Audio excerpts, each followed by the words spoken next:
After raising 3 kids and 8 grandchildren, I've never seen a toy create this much genuine happiness. I've been a grandmother for 50. The English government going on against look.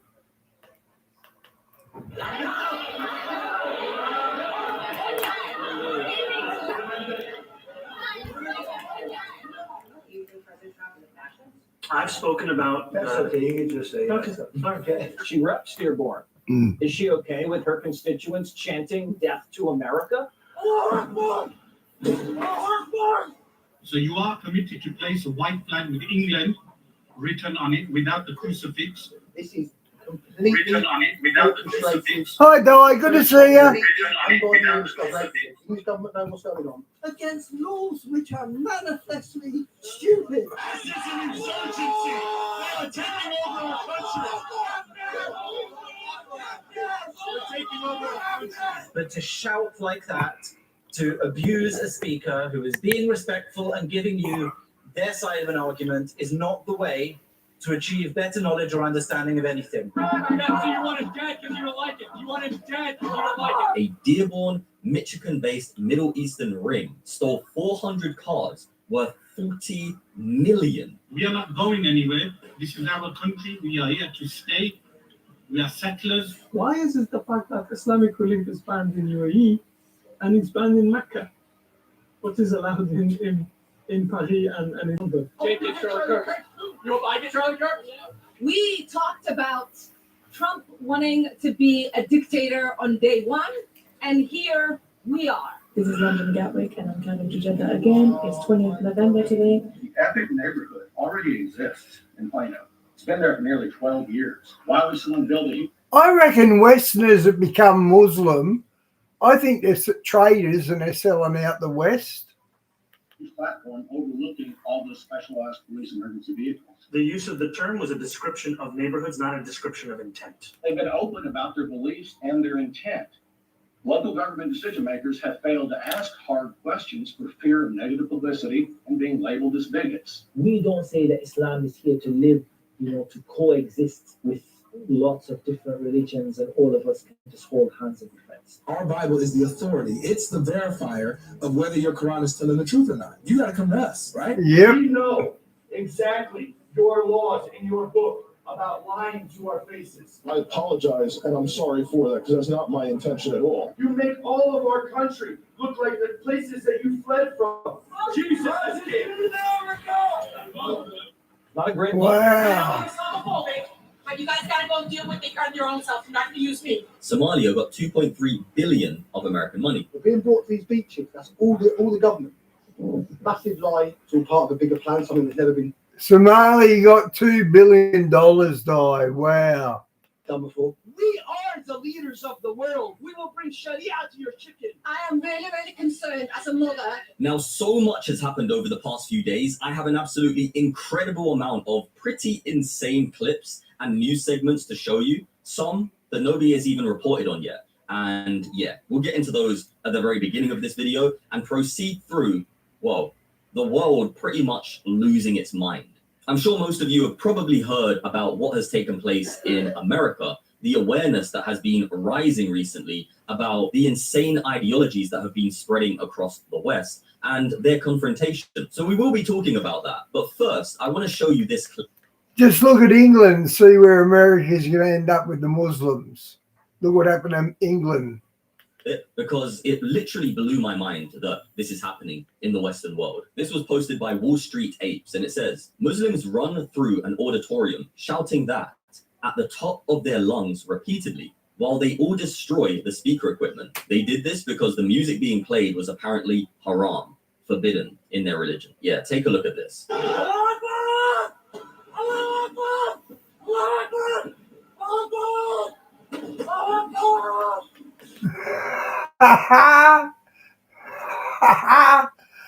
Oh man, listen to him. These guys are dead set lunatics. The speaker can't bash your back, buddy. Now, is that not just completely deranged to believe that God Diane, I'll make the speakers wear a burqa. You watch. Would apparently hate music to the point where he commands his people to go and destroy anything that produces musical sound. I mean, the true God in the Bible loves music. In fact, we see many of his prophets playing musical instruments. This is just insanity, honestly. Now, on to the more important information. Do you have anything you'd like to say? Okay. If you keep going, please. We enjoy the freedom in this country to peacefully protest against laws which are manifestly stupid. And yet she's the one being arrested for protesting against stupidity rather than tackle gangs of marauding masked up youths terrorizing inner cities with knives and machetes. The British police continue to focus their resource on locking up old age pensioners who can barely walk simply for thinking the wrong way. And I would actually argue that they are thinking the right way. Anyway, it would have been even worse if she had posted on Facebook, Britain is the new North Korea. Yeah, we're going to be talking about just how insane Britain has become later on. But let's head over to America and check what has been taking place in Dearborn, Michigan. Why do you hope that? You hope he gets killed? Diane, that's your hometown, isn't it, Michigan? Because you don't like him? What? That's it, yeah. You hope he gets killed because you don't like him? Yeah? Is that what Muslims believe? Oh, well, you're a Muslim, right? And you believe it. Why? Do you think maybe it's a value problem? It seems that way. I mean, quick interjection. It's absolutely sick that these people believe that if people are against what they believe in, that they apparently deserve to die. You're not representing your people very well right now. Yeah, so you want him dead because you don't like him. You want him dead because you don't like him. Yeah. Yeah. Right, yeah. Get the fuck out of here. Get the F out of here. 10,000. Okay, I'm a liar. The level of hatred that these people have is unbelievable. Absolutely insane. And that is what is coming into the Western world continually. They smile in your face, but inwardly they hate you because you don't believe in their insane ideology. And the fact that the people who have been exposing this have been the ones labeled as bigots and racist and quote unquote far right is just absolutely ridiculous and insane. That's all starting to change now. People are starting to stand up to this. He said he hopes Jake gets Charlie Kirk. You hope I get Charlie Kirk? Say it again. Welcome to Dearborn, guys. Welcome to Dearborn. Yeah, America, those are the people that we have been warning you about for years. For years. And Americans were saying there's no way that will come to America. It's already there. And you're going to see just how deep-rooted it is there, actually. This clip will blow your mind, okay? Breaking. This was posted by Eric Doherty. And he said... Okay, I have no idea the Muslim influence on America, apart from Obama. This will be interesting to see what he says. A retired sergeant in Texas has exposed that Muslims have set up a command center with weapons, armored vehicles, and training facility on top of Muslim-only communities and Sharia courts. Now, this is Texas, and then we'll head back into the Michigan news. But you're not going to want to miss this. This is a retired sergeant, okay? So this isn't just coming from some random person claiming things. This is someone with experience and knowledge. I worked for the Plano Police Department after 26 years of full-time law enforcement service, and I dealt with representatives of EPIC many times when I was the sergeant for the Plano Police Department, the training sergeant for the Plano PD. There seems to be a general misunderstanding that we're talking about a plan to build an Islamic Sharia-friendly community. The EPIC neighborhood already exists in Plano. It's been there for nearly 12 years. With 74 residential properties, a massive mosque, schools, a medical clinic, and multiple businesses. It also has an office of an Islamic financing institution. And it's very important that you understand this because a lot of people say, oh, but it's already been banned. Yeah, officially it's been banned. But many things in the UK have been quote unquote banned. But these communities still do it. Just because they don't have official permission or it be officially happening, it doesn't mean it's not happening. And that is what you American people really need to understand. And also people in Britain who are watching this video, because we're going to get to British news later on. But you need to really understand that just because something is officially banned, if it is not literally being stopped, they still do it. We've witnessed this in places in the UK, such as Rotherham, such as Luton, such as Bradford, Birmingham, right? It doesn't stop the Islamic community from doing it unless they actually get physically stopped by the law. And sadly, the law is sometimes not enforced in the way that it should be in certain places, right? So yeah, just a very important point that people need to realize. Say you're a copper and a father, if you're in England and the father comes to you saying, my daughter's been raped by gangs of Muslim men, man, that'd be so heartbreaking. I'd risk my life getting revenge on that back in the old days. Of an Islamic financing institution called the UIF Corporation. The UIF Corporation is not a bank. It's a Michigan-based corporation whose publicly stated purpose is to, quote, engage in financial transactions that are Sharia compliant, end quote. Those are their words, not mine. Local government officials south of here have known for years that only Muslims can purchase homes inside that neighborhood. You have to be a member of their mosque. Wow. First house built in that neighborhood was built right next to the Plano Police Academy. It's a huge structure with two separate front doors. The rear of the property is just a few feet from a large outdoor warning siren. The house has a large second-story platform overlooking the restricted access parking lot where the police department stored specialized vehicles such as trucks, disposal equipment, and the SWAT team's armored vehicle. I am a court-recognized expert in SWAT team tactics and procedures. That house has all the hallmarks of a fortress and a command post. The rear of the house looks a lot like an observation post and a shooting platform. Why would somebody choose to build Hey, baby, good to see you, mate. Siren at a police training site? Why would someone build a huge platform overlooking all those specialized police emergency vehicles? The first owner of that house is a leader in the Epic neighborhood, and he is also the co-founder of the Yaqeen Institute for Islamic Research. And I urge everyone to visit their website and read what it has to say about instituting Sharia law. This is not a matter of radicals hiding in plain sight. They're not hiding. They've been open about their beliefs and their intent. Local government decision makers have failed to ask hard questions for fear of negative publicity and being labeled as bigots. I'm not here to spread innuendo or to make unfounded accusations. I'm asking everyone to simply look at the evidence and the confirmed facts that are already in existence. Thank you for your time, Judge. Right. All people need to actually do is look at the objective facts and you will see what's right in front of your face. And when you start repeating the objective facts, what happens?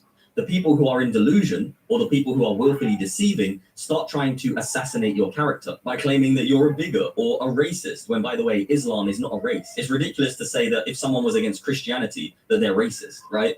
You wouldn't say that. But for some reason, they try to play that card when it comes to Islam.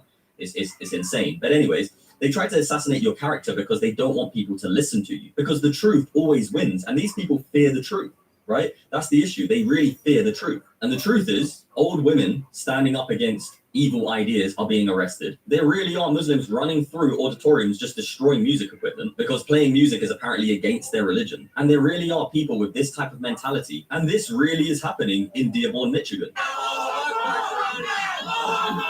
is not America. This is an insurgency. They are taking over our country. They're taking over our country. They want us all dead. Wow, what's happening right now? People are pushing. Wow. It's in Dearborn, Michigan right now. And if they're behaving this way in America towards these people, what do you think would have happened to them if that was an Islamic state? We all know, right?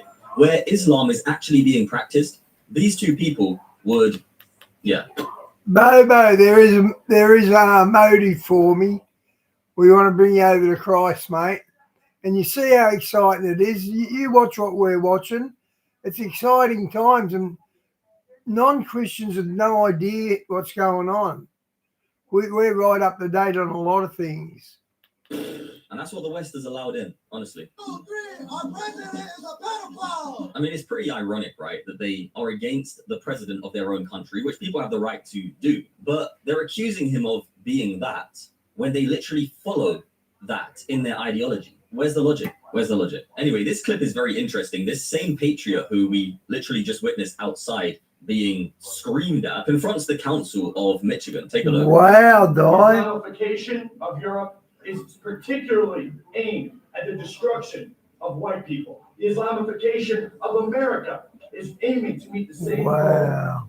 Our people, white Christian, European Western civilization, we built the arts, we built the Colosseum, we ran the world into the industrial age, and now this people here, the Muslim community, is looking to drag us back.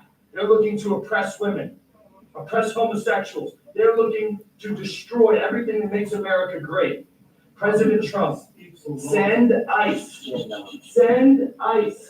into Dearborn. These people have overstayed their visas. They're H-1B chain migration invaders, and they have come to this country to destroy our way of life.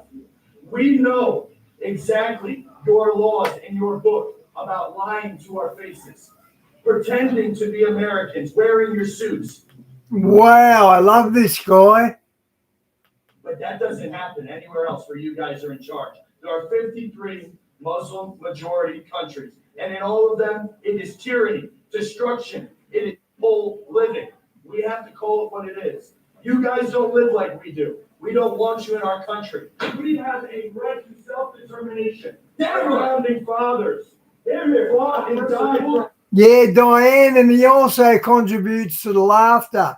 We like a laugh here in Bobo, especially when he takes on Vars. That's actually gold. Our posterity, the white Americans, and we're being driven out. You come here and you marry 4 or 5 women and you outbreed us. You change the laws. You make all of our country look like the places that you fled from. We don't want you here. Respectfully. Wow. You're turning this into the places you fled from. How apt. Get the f- out of my country. I don't want you here. Get out of here.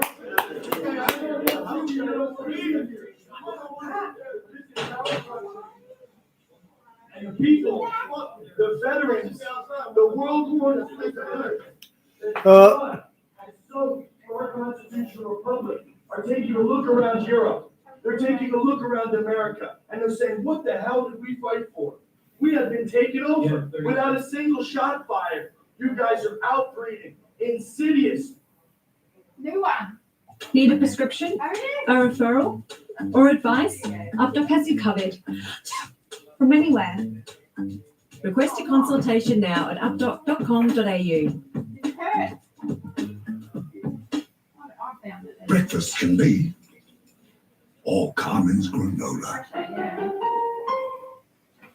Hey tradies. Hey, Lex. So excited. The #1 software for the trades is now in Australia.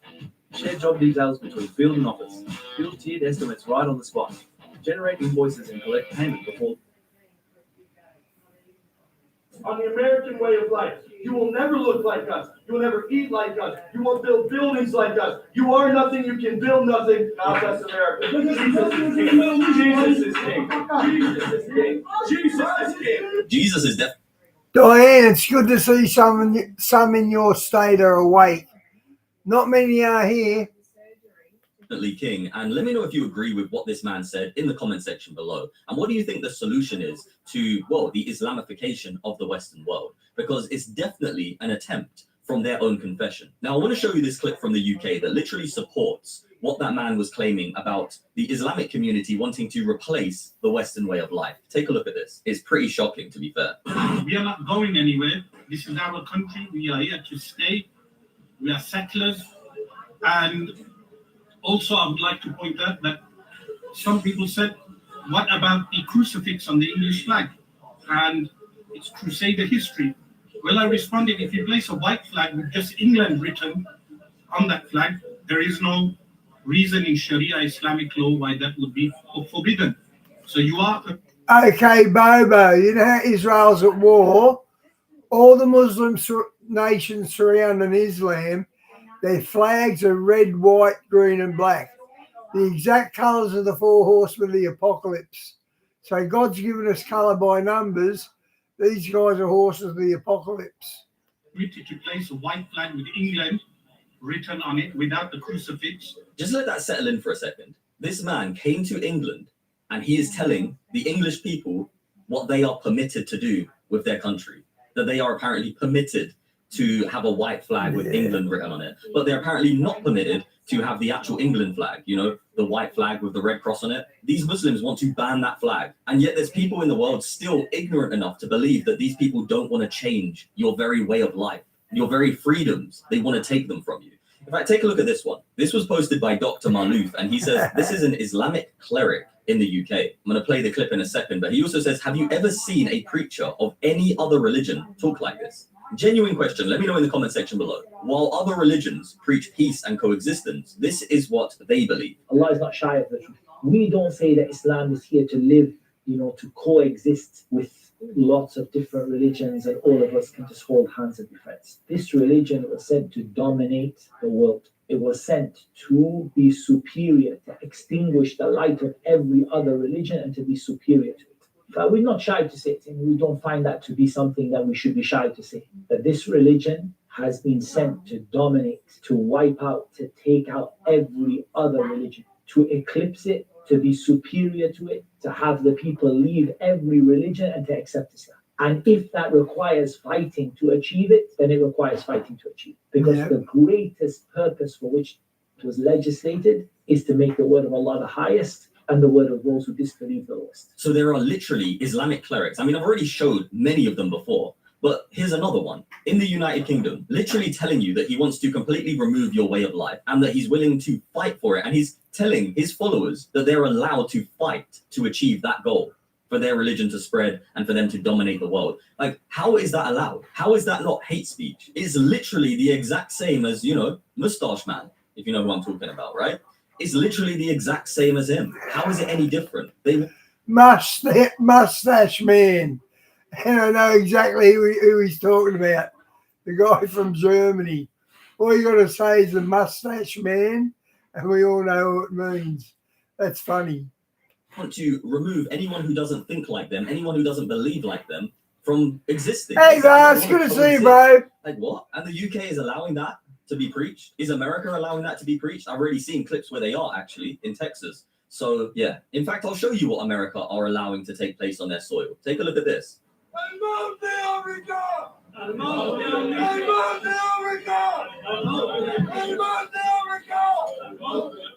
Not a great look.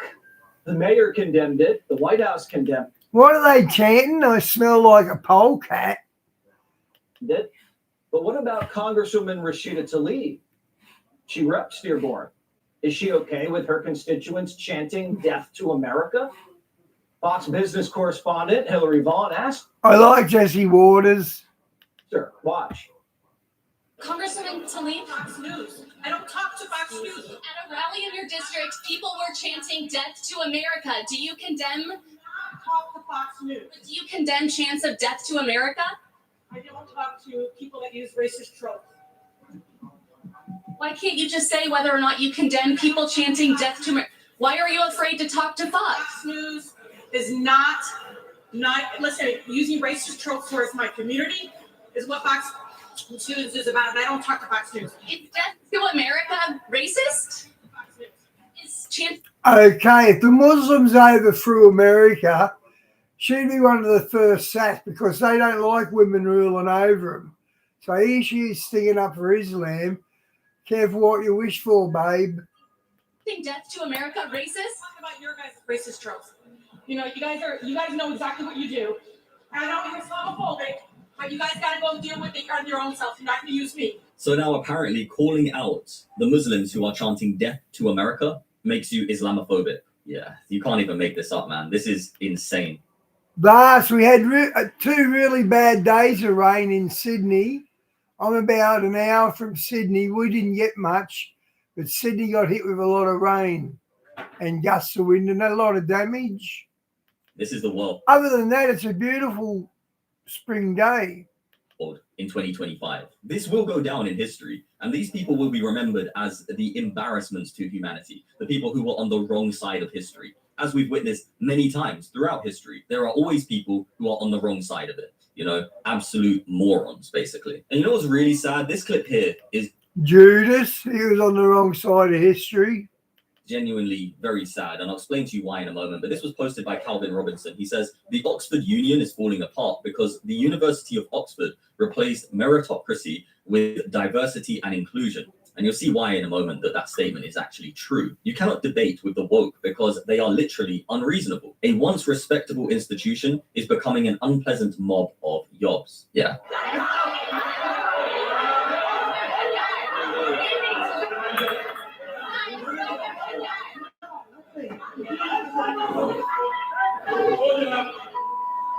I might just say that I understand there are plenty of people in this room who don't agree with us, who don't like us. But this esteemed establishment is meant to be a bastion of free speech, discussion, and debate. And this example is not any of those things. And I urge all of you, I'm here to tell you my side of an argument. I also attended this university. I was a student here, and I understand that part of the experience of being a student is to be challenged by thoughts and facts and information that you may not agree with or you may not like.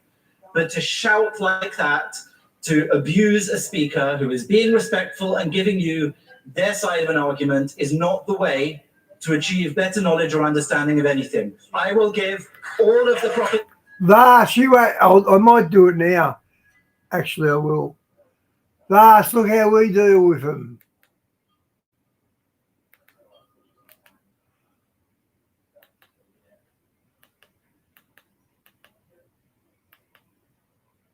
Senate today dressed in a burqa after she'd been refused permission to. But to the breaking news late this afternoon. This has made headlines all across Australia. One Nation leader Pauline Hanson. This is our version of Donald Trump, as poor as it is. Went into the Senate today dressed in a burqa after she'd been refused permission to introduce a bill to ban the burqa from public spaces. Now, Hanson was abused by several senators and not allowed to defend herself, while Muslim Senator Fatima Payman could freely wear her hijab. Hanson wasn't even allowed to speak in her defence before the Senate was suspended after she refused to leave, although others were given a free shot at her. But racism should not be the choice of the Senate. This is a racist senator displaying blatant racism and Islamophobia, President. If this is about the dress code, she is disrespecting a faith. She is disrespecting the Muslims out there, Muslim Australians. It's absolutely good. That was the intention, you idiots. She was out to insult you idiots. unconstitutional. This needs to be dealt with immediately before. Hey, Shawnee, good to see you. Clearly, what has happened today is not a genuine demonstration of faith. In fact, it is the middle finger to people of faith. It is extremely racist and unsafe. Senator Hanson, all of us in this place have a great privilege in coming into this chamber. A great privilege. Oh, this thing's a bootlegger of China. She bootlicks China all she can. We represent, in our states, people of every faith. Of every faith. Even the Liberal leader in the Senate, another woman, attacked Hanson. So much for free speech and democracy. But Hanson, on the way out, did give a little speech to members of the public who've been watching on, explaining what she was doing and why. They, at least, very interesting, gave her a round of applause and called out, "Good on you, Pauline." And now Pauline Hanson will explain herself to you. Pauline Hanson, thank you so much for joining me. Why wear the burqa in the Senate? Now, you did it 8 years ago and did cause outrage among some, so why do it again? Yeah. Andrew, today I moved on the floor of Parliament. As a senator, I have a right to move a private member's bill, and that bill was under the Criminal Code amendment to prohibit the burqa or full face covering in public places.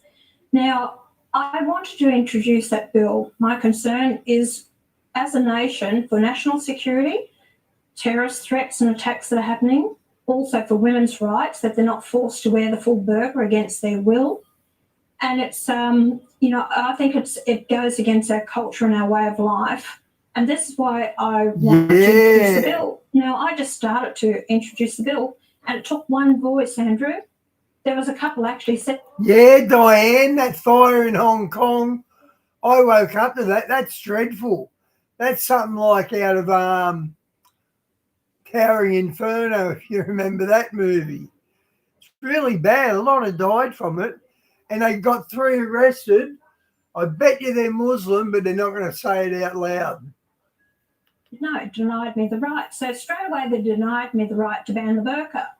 So I actually left the chamber, went up and I put the burqa on. And I thought, well, if you won't ban the burqa, then I'm going to wear it. Well, didn't that upset them? They didn't want me to wear the burqa in Parliament. They don't want to ban it, but they don't want me to wear it in Parliament. So what do they want? They're a bunch of hypocrites. She's wearing a burqa and showing her legs off. I wonder if that's a purposeful stab. Brits. Well, I have to say that did occur to me too, but that said, the President Sue Lyons has said that this is in fact a religious requirement. The senators there were saying you were mocking a faith then by wearing it, and therefore you shouldn't be allowed to wear it. And in fact, you've been asked for an assurance that you won't wear it in What happened to freedom of speech? Future, because it's supposedly insulting Islam. Your response? That's correct, what you're saying. Andrew, let me make that clear. That's correct. She don't back down. I do have the utmost respect for people of what faith they may be. And that's why I stood up for the Jewish people. I'm not Jewish, but I stood up for their rights. I've stood up for, Christians and Buddhists and different ones, and even with Muslims. Bobo, your ex would look better in a hijab, a burqa. That's a person's faith. Do I You just earned your wrench there, Bobo. agree with everything they do? No, I don't. But that's a person's faith. The burqa is not a religious requirement. It's been introduced by men hundreds of years ago, and that was about controlling the women. They didn't want the women's flesh to be seen, so it's basically controlling women. It goes against our culture and our way of life. Sue Lyons saying that it is a religious requirement. They don't understand Islamic culture or law. So I'm trying to say, let these people come here to this country, let these women, let them assimilate, because all you're doing is just keep them covered up. What do we do for driver's licenses? What do we do in public places and all these other things? People, the general public, feel they're being treated totally different. Those people walk into banks or other venues with a helmet on. They're told immediately, get it off. We have a helmet or a burqa on. You just said that, Vars. I think it was you. To see a face. What are they going to do? How are they going to deal with it when we have facial recognition? What are they going to do? How are they going to deal with it?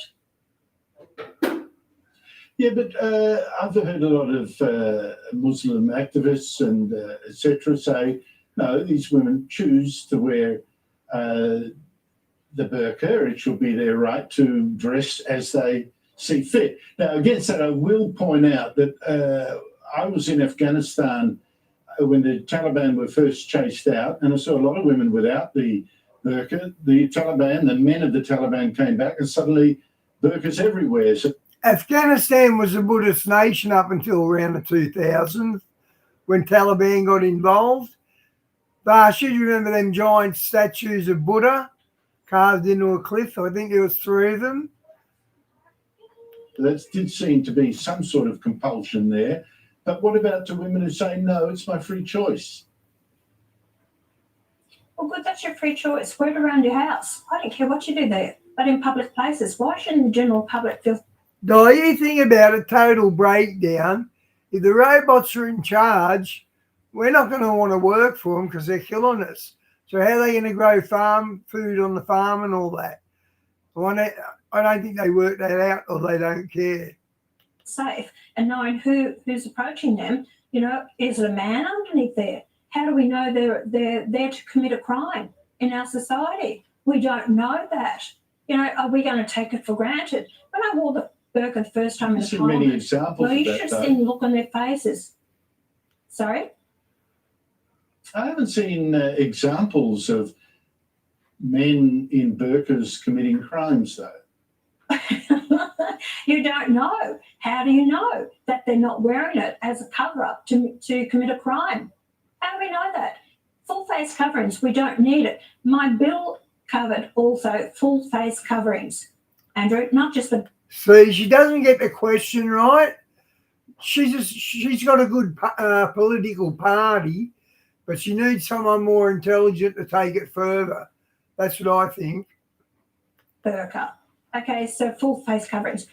Let me ask yourself the question: why have so many countries banned the burqa? Why have Islamic countries banned it as well? So you can ask yourself that question. Do we want to see this country go the way of France, Denmark, or even Great Britain, the way it is now? And I don't want to see it go that way. Why shouldn't we have open facades so people can see who you are?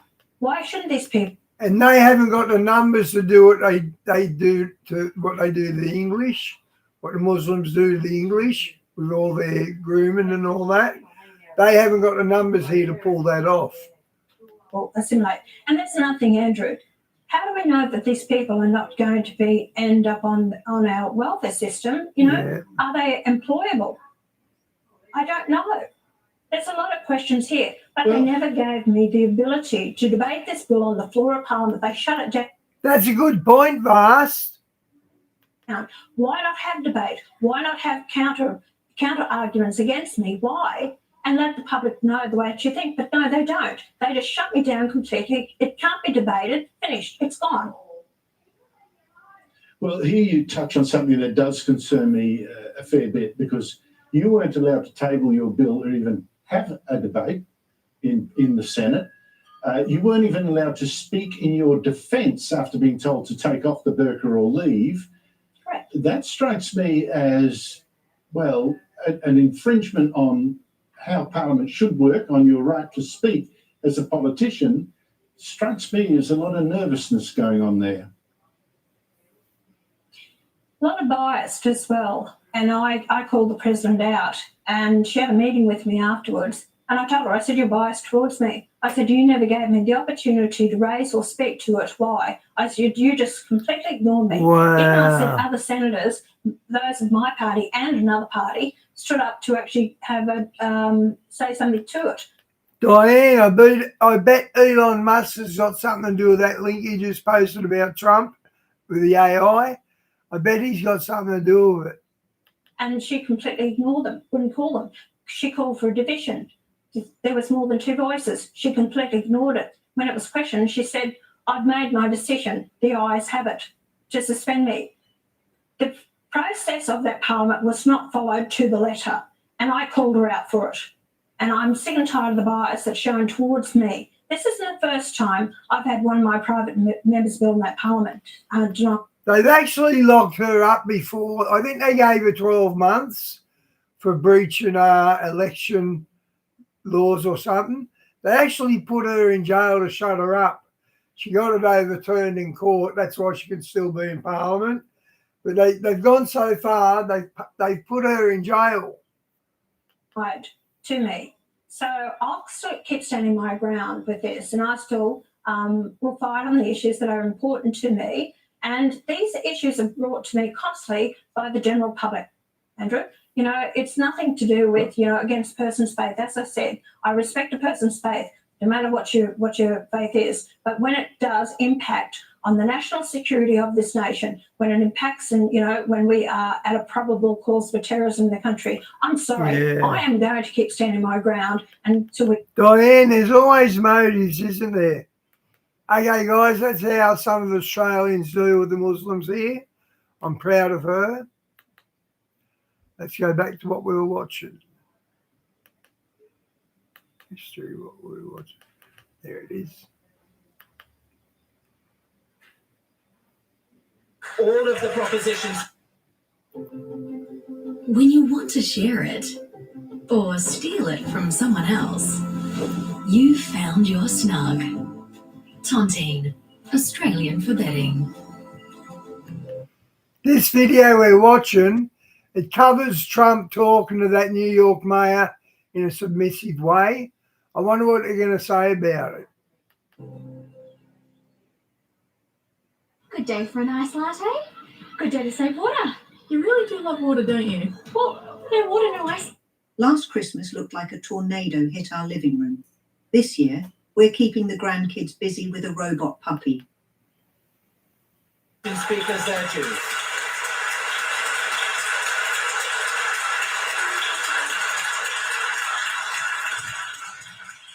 Now, what I find absolutely incredible about this situation is the following. Take a look at this. And then take a look at this. To abuse a speaker who is being respectful and giving you their side of an argument is not the way to achieve better knowledge or understanding of anything. And that is a direct reflection of the real world, the outside world. You know, when you go onto the streets, you'll have one side with a very articulate argument in truth based on facts and objective reality that you can perceive. And on the other side, you'll have the insane woke left allying with people who want to destroy their very The emotional left, they don't want to deal in facts. way of life and not actually listening to any of the reasonable arguments on the right or even on the center, because they are so far gone in their own delusions that they're overtaken by emotions. They're overtaken by fear, anxiety, this victim mentality that they've adopted and tried to weaponize. That is the mind state of the weak.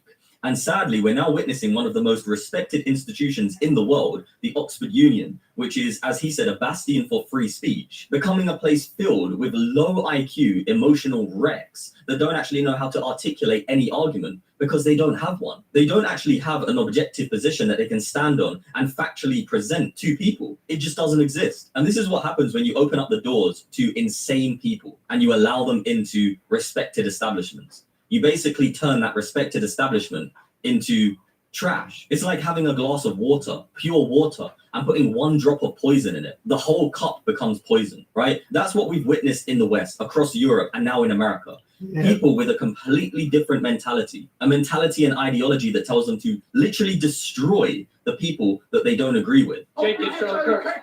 You hope I get Charlie Kirk? Versus people who are reasonable, rational, and articulate and want to actually be fair. It is literally the pure water tolerating a drop of poison. It just doesn't make sense and it doesn't work. There must be legal measures that are put in place immediately to remove this type of behavior, this type of practice, and these types of ideologies that are literally trying to destroy our very way of life. Because those types of minds, they actually take humanity back centuries, maybe thousands of years, because they are stone. In France, when they pray 5 times a day, the Muslims, aged in their mentality. They just block up the roads and all that. They don't care they're putting people at a disadvantage. They just take over the streets and face Allah, face Mecca. They are literally insane. Literally. Yeah, to think that God wants you to destroy speakers because they play music and that music is apparently evil. To actually think that God would communicate with a man in a cave, choke him in the air and give him some incoherent message that he would... Yeah, he shaped Muhammad to make him listen. So obviously his stage presence didn't win him over. Was confused about and literally wanted to end himself over for many years is literally insane. But yeah, that's the type of people that we are literally dealing with in the West. There has to be legal measures. Halal meat must be banned. Certain practices must be banned no matter who it offends, because it is literally for the safety of humanity. It is literally a national security situation. Now back to America, these people are literally funneling money out of successful economies, the American economy, into Somalia, 2.3 billion of American money.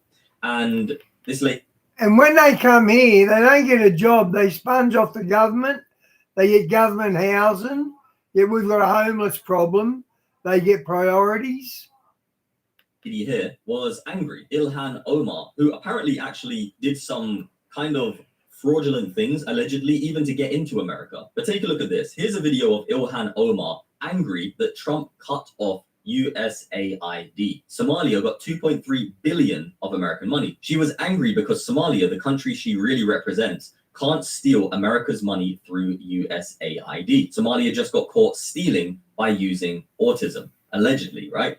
But apparently it's true. And notice anything that she has in common with all of the other people who are acting irrationally and insanely? Maybe her. Greta Thunberg. ideology. It's really a sad day in America. We are witnessing a constitutional crisis. We talked about Trump wanting to be a dictator on day one, and here we are. This is what the beginning of dictatorship looks like.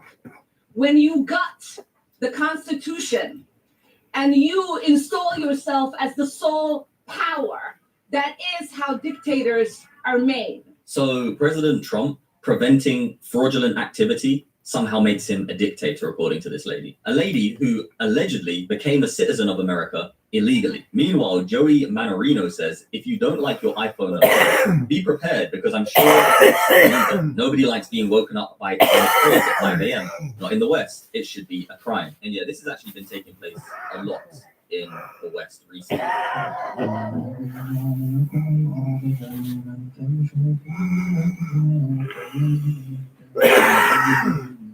Yeah, they amplify their calls to prayers and that kind of thing so loud, especially in a city called Leicester. In fact, let me show you that real quick. I did show it before. So yeah, look, this is Leicester. Look how loud this is.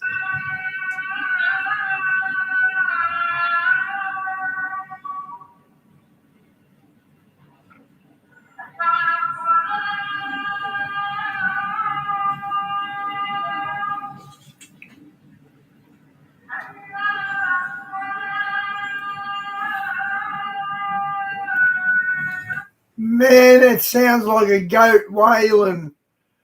Oh my, how can it? Oh, listen to that.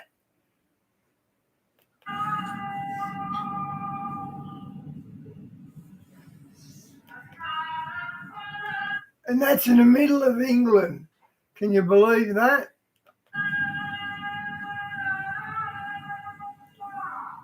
So what about the people who don't believe in their ideology? You don't want to hear that at 5 a.m. Apparently 5 times a day they play that. Now, even Arabs in the UAE are warning the West about Islam. Like, that should tell you something. Listen to this. You will not be more Arab than I. Sustain presents all types of dry eye relief, starring Tina, the tired one. Sustain Complete, a solution. Its HB formula adapts to your eye's unique needs. Open your eyes to all types of dry eye relief. I got real life insurance to protect us financially. You can choose up to $2 million cover. Click to request a quote. There's brand new channels in the Ultimate Pack, from family-friendly fun to history's greatest. Bobo, your political class sold you out. Same as Starmer. He's bad. They're all bad. Mysteries. Plus, new And Nigel Farage isn't the answer. Tommy Robinson is. music channels to get any party started. Get the Ultimate Pack now on Fetch. Breakfast convenient. All Carmen's granola.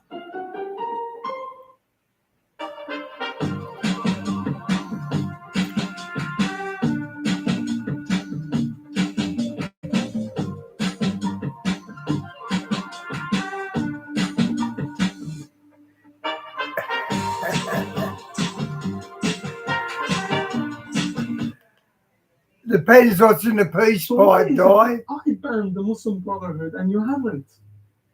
Why is it the fact that Islamic relief is banned in UAE and it's banned in Mecca, but is allowed in Paris and in London? So it's, yeah, there is a lot of question to be asked. And this is a very important point. Why are those organizations banned in the UAE, in Mecca, but not in London and Paris and multiple places in Europe? Why? How does that make any sense? These are questions that you should ask yourself. Why would they ban these things? Obviously, they know they're bad things. But in London and Paris, it's still operating. And look at the state of London and Paris. Tommy Robinson posted this. POV, you want refreshments at Gatwick Airport, but can't get to them. And why can't you get to them? This is London Gatwick, and I'm traveling to Jeddah again. It's 20th November today. Again, there is no firm office security, so the Jamaat is being carried out in the gate. And look, more and more people are coming. Subhanallah, our Umrah flights and Medina flights filled with more and more passengers. Alhamdulillah. Well, I accept it. That's what's apparently happening in Gatwick Airport in the UK. And people such as this man, Danny Tomo, have actually taken things into their own hands. They've actually been taking action. I want to show you this video. It's very interesting. But this tweet is from Andrew Bridgen, and it says, English patriots have traveled to the French beaches used by the migrants, discovered and destroyed a hidden dinghy and outboard engine, then explain why no one has smashed the gangs, because gangs don't exist. It's the government's facilitating the illegal entry to the UK. Now, this is a huge claim, okay? And I want to show you this clip, and let me know what you think about this in the comment section below. Nothing is gang related. This is completely orchestrated by the French government and by the English government, because the English government knows what's going on. And Keir Starmer, listen to what I'm telling you, smash the gangs. There are no. This is the French. The French, we've observed it. Ryan has observed it. Every element, from when they're leaving the camps, they're going from the camps onto buses. The traffickers are not putting on local buses. The police are, the government are. They're being brought to these beaches. That's all the government. Massive lie, and yeah. But I wanted to get on into ground zero. I wanted to get on ground. I wanted to feel what Ryan felt the other day. When he said to me, Dan, I felt it. When I saw them running onto the beaches, and I saw the boats, I realised. Hey, police. Sorry, guys. Let's go. Right, let's go. Police are here. So, yeah. Listen. What's going to happen, what needs to happen. It's all part of a bigger plan, something that's never been done before.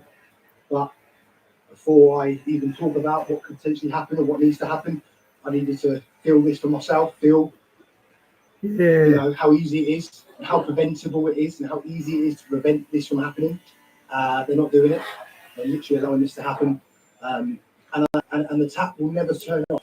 So yeah, if what Danny was saying is true, and that they're being facilitated by the French government. And Diane, when they're angry at the congregation, they play Paul Begley songs. They pray to Paul Begley songs 5 times a day. And in collaboration with the United Kingdom government, this is insane. This is what the news should be reporting on. This is what the BBC should be reporting on. This is what Sky should be reporting on. Instead, what do? They label anyone who speaks about this kind of thing, even journalists who are simply analyzing the data, analyzing the facts, analyzing the claims, as bigots, as racists, as far-right thugs and hooligans. Really? Maybe people are just concerned about the safety of civilians in their land.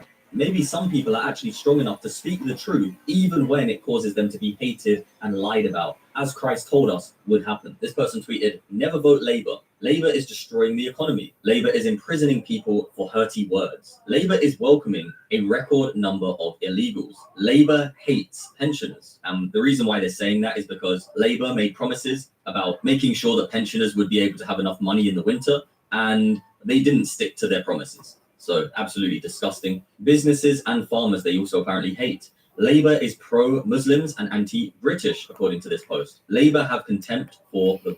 That's how it is here. Our Prime Minister recognised Palestine as a state about 6 weeks ago. It was absolutely shameful. I was so embarrassed. Voters. And yeah, we've gone over these people multiple times. Keir Starmer, just an absolute joke of a quote-unquote leader. And on the right, an absolute liar and deceiver, in my opinion. Let me know what you think in the comment section below, but that's my personal opinion based on the observation of facts. Now, this lady here, Kat Canada, posted this video of this man here, and he actually has a very articulate way of wording things, and I want to share this with you. But she says, continuing to allow Islam to flow unabated and unchecked into the West is that. She says she couldn't have said it better than this man did. So yeah, take a listen to this, because he genuinely does articulate his points very well. Please step aside, because the last hope for America is in Islam. We are the ones that will remind them of the truth. We are the leaders of the world. We will bring Sharia to your chicken. We will bring spices into your kitchens. I'm tired of being... Man, this is bad.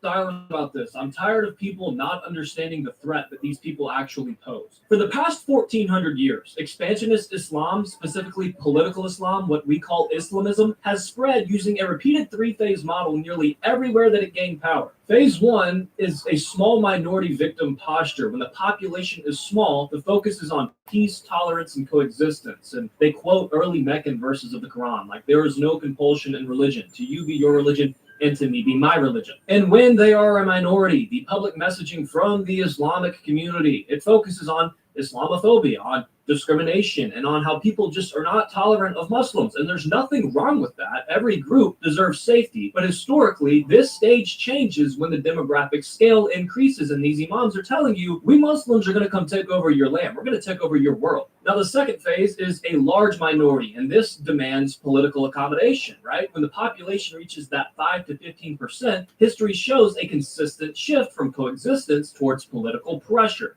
And Islamist activists began quoting late Medinan verses revealed after the Prophet Muhammad gained military dominance, such as, fight those who do not believe until they pay the jizya and feel subdued. Fight and slay the unbelievers and the polytheists wherever you find them. These chapters abrogate, meaning they override the peaceful verses according to classical Islamic law. Okay, that is their interpretation, not mine. And under classical Sharia, which is what they're trying to implement, blasphemy is punishable by, that's according to Sahih Bukhari. Apostasy is punishable by, that's according to Sahih Bukhari. Jizya tax on non-Muslims is required. That's according to the Quran, in the same chapter and verses where it says to people who don't worship Allah. Also, women are under male guardianship in the Quran, chapter 4, and this is exactly the Islamic legal system that is implemented historically across Spain, Persia, Egypt, Syria, the Balkans, North Africa, Indonesia, Malaysia, Pakistan. I could keep going on forever. And historically, the peaceful do not control the ideology once Islamists become the majority, and that is exactly what they're doing, and it's exactly what they're telling you that they're trying to do. It starts with a minority in small numbers, and then they shape the victim narrative, they push this narrative, and then it turns into political concessions and demands, and then legal parallelism, and then full Sharia and persecution of non-Muslims, and they're telling you that they're going to do it. I have a hard time distinguishing the religion of Islam from Muslims. I'm sorry. And Europe has already collapsed. And it's not because of Muslims as individuals. It's because of the political ideology of political Islam. It is expansionist by design. They're telling you what they're trying to do, and they're doing it in front of your face. So it's about time that if you don't like this, you speak up and open your mouth. Let me know what you think about what he stated in the comment section below. And also, if you know who this man is, feel free to put his name in the comments, because he articulated himself very well, and I don't know who he is to credit him in the video, you know what I mean? So feel free to credit him. It is definitely encouraging, because more and more intelligent people who know how to actually carry themselves and present facts in an easy, understandable way are doing so. And they're doing so in such a way that they're reaching their communities, and they're not just sitting there like cowards and just hoping that everything just sorts itself out, which is what a lot of people have done for decades. In fact, the very reason we are in this position right now, and my generation and Palestine versus Israel, Allah versus God. That's how I look at it.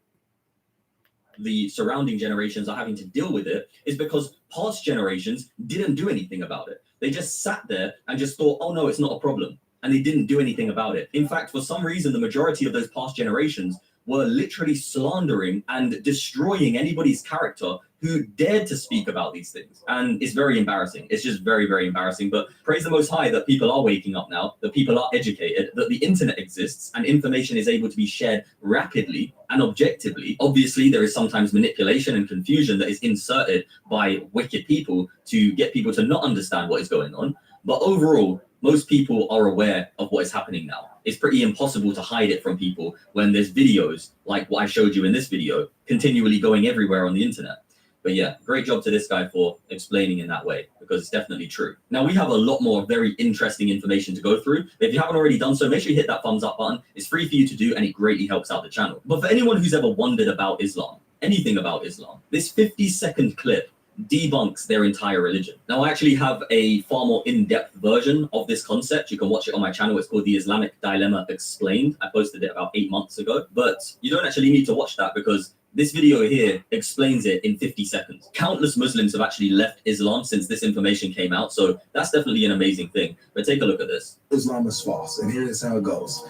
When you open the Quran, it talks about how it confirms the Torah and the Gospel, that the Bible is true. Our Bible is the authority. It's the verifier of whether your Quran is telling the truth or not. You got to come to us, right? Here's the problem. So the Quran says our scriptures are true, while at the same time, it contradicts our scriptures. It says Jesus isn't the Son of God, wasn't crucified, God is not our Heavenly Father, right? Stuff like that. So it contradicts our scriptures in many ways. So the Quran is saying that the Bible is true.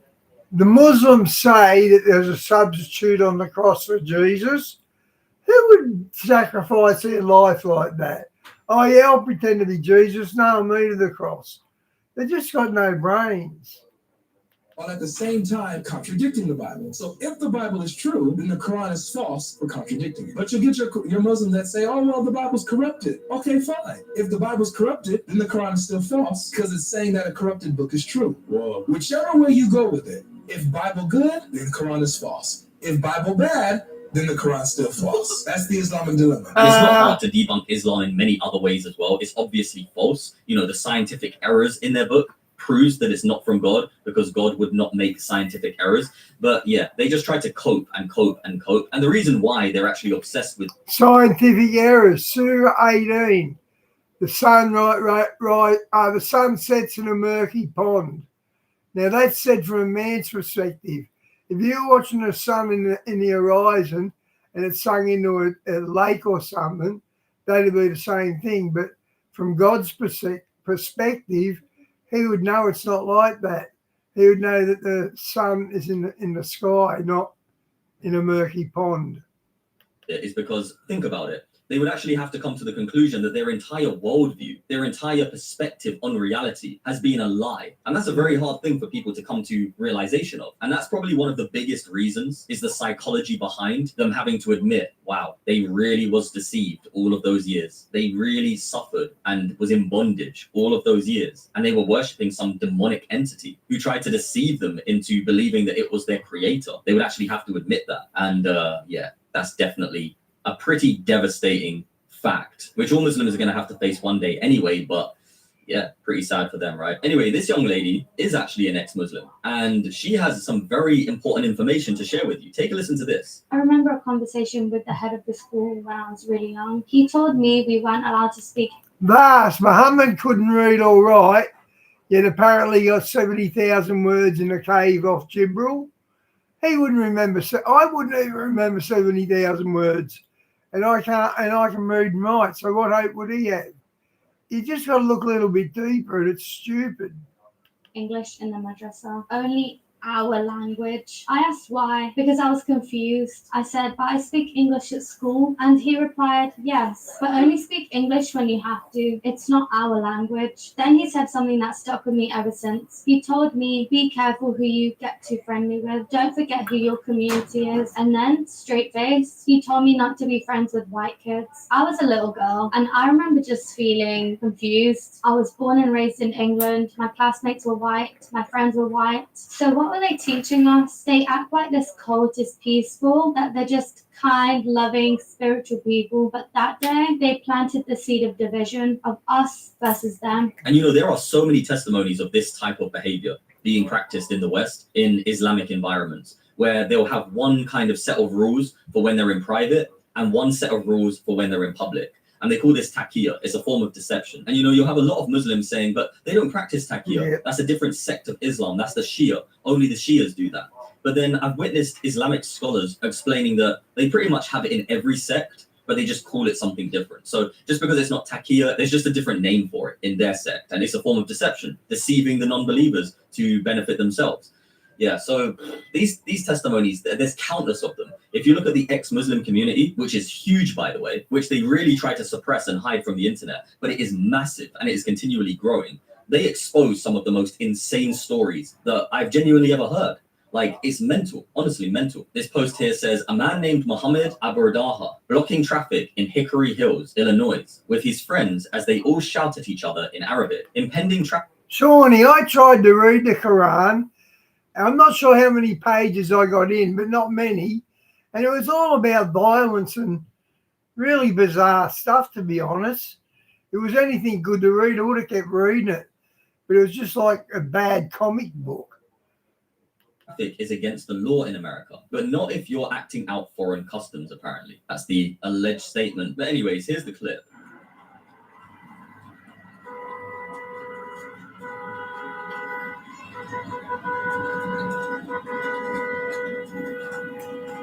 Oh, by the way, you see back here, you see all of these luxury cars, the Lamborghini here. What else was there? You got a Rolls Royce at the front, I believe. You got a Lamborghini over here. You got the Mercedes G-Wagon at the back, another Lamborghini Urus on the left. All of these luxury cars, right? And you might be thinking, how do these people afford this? Well, look at this. When I came across this news, I was genuinely shocked, right? E.L. Jacoby posted this. He says, federal prosecutors say a Dearborn, Michigan-based Middle Eastern ring stole 400 cars worth $40 million from 2023 to 2025, shipping them to the Middle East. 9 were charged, including charged are Muhammad Al Oh, and that's where all these cars come from. Hilo and Muhammad Al Ali. Now, obviously, I'm not claiming that everybody driving these luxury cars got their money illegally, but it's a great segue into this story, right? And who knows, maybe they did get their money illegally. But yeah, anyway, take a look at this. Apparently, this is how they've been moving the cars around. Shipping containers of luxury cars. That's crazy, right? So who knows how these people are making money? Who knows how they have so much political Right under the noses. influence? Maybe it's because they're using literal criminal techniques. But yeah, back to the UK. Have a listen to what this lady had to say and let me know if you agree. You had to be here this evening. Tell me why. Yeah, I've never really got involved in politics before. I'm fed up of people like them across the road calling us far right, because I'm not far right. I'm a concerned British citizen. I've paid my taxes since I was 17 and I got my first job. I've worked all my life. I don't want my money or anyone else's money, being put on illegal immigrants. They are illegal. They're not genuine refugees. This country is in massive debt. They're being put before British people. They're getting free health, free dentists, free everyday housing. We're not putting rich people first. And I am really, really concerned as a mother because these are unchecked people. They're coming in mass numbers. Keir Starmer is doing absolutely nothing about it. And it's a real, real worry. And all we're hearing is that they do not respect our British values. They're a threat. They think She's like a female Tommy Robinson. most of them are Muslims. They think we're infidels. They will not adapt to our religion. So it's not about integration. They are having their own mini communities, and I just do not feel safe.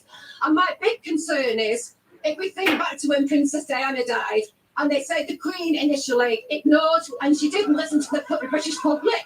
King Charles, I will ask you today, what are you doing about this? Are you listening to your British public? Because I think you are tone deaf. And more people need to stop. King Charles held a dinner for Ramadan for the Muslims. He's Muslim. Voicing their opinions like this. Don't be afraid. Don't be afraid, because the more people that speak up, the less they're going to be able to do about it, right? They're not going to be able to prevent you from speaking up if there's 1,000 other people saying the same thing. But when there's just one person saying it, it's very easy to just target that person and try to that individual's character. They can't really do that anymore because too many people are speaking up. But still, more people can speak up, and that has to happen also. But yeah, let's fly back to some American news, because I found this one just a joke, to be honest. This was posted by Derek Evans, okay? And he's a former member of the WV House. And he says this: Minnesota Police Chief O'Hara asks for forgiveness for exposing the reality of Somali criminal activity in Minneapolis. Now, it's framed, obviously, in a very specific way. But if this is true, if this is literally what is taking place, it's mental, right? He has a Somalian translator as he apologizes for enforcing the law. This entire thing is insane. The Somali community here in Minneapolis has been welcoming and has shown love towards me, and I appreciate it. Over the last 3 years, we have been working to... Look at him. They're looking at him like sharks. Check him out. It's surreal. That's funny. Together to try and address some of the real serious problems that we have in our community.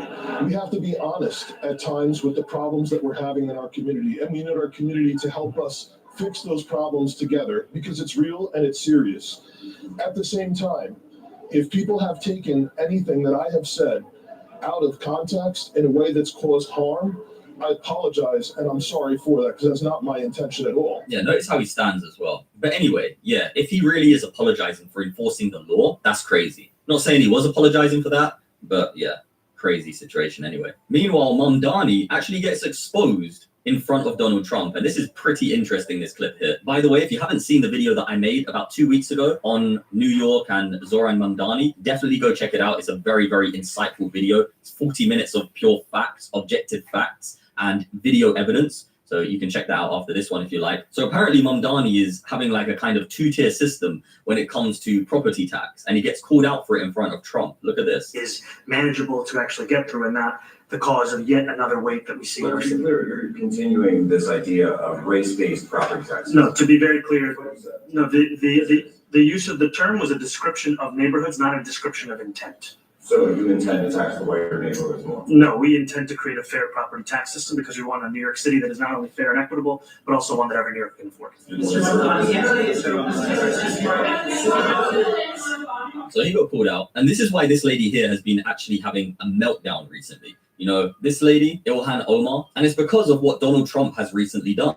Minnesota, under Governor Walz, is a hub of fraudulent money laundering activity. I am, as President of the United States, hereby terminating, effective immediately, the Temporary Protected Status, TPS program, for Somalis in Minnesota. Somali gangs are terrorizing the people of that great state, and billions of dollars are missing. Send them back to where they came from. It's over, President Donald Trump. He actually posted that directly and not sugarcoating anything. And this lady here, she's probably in a real panic right now because of, well, the evidence about her history that has come out. I'm actually quite surprised that she hasn't already been deported, if it's true what the claims are, but time will tell. And some very bold statements are being made in politics. Take a look at this. Will Evelyn join me in congratulating Baroness Nicholson on the wording of her question, which for once does not put the word Pakistani in front of scandals.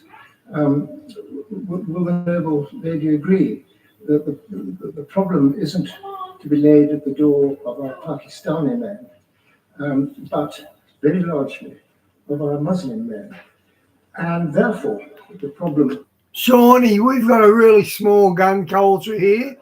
Not many people have got guns here. It's not a big sporting event here. No one goes hunting seasonal. If I was to go to America, I'd like to go on a hunt.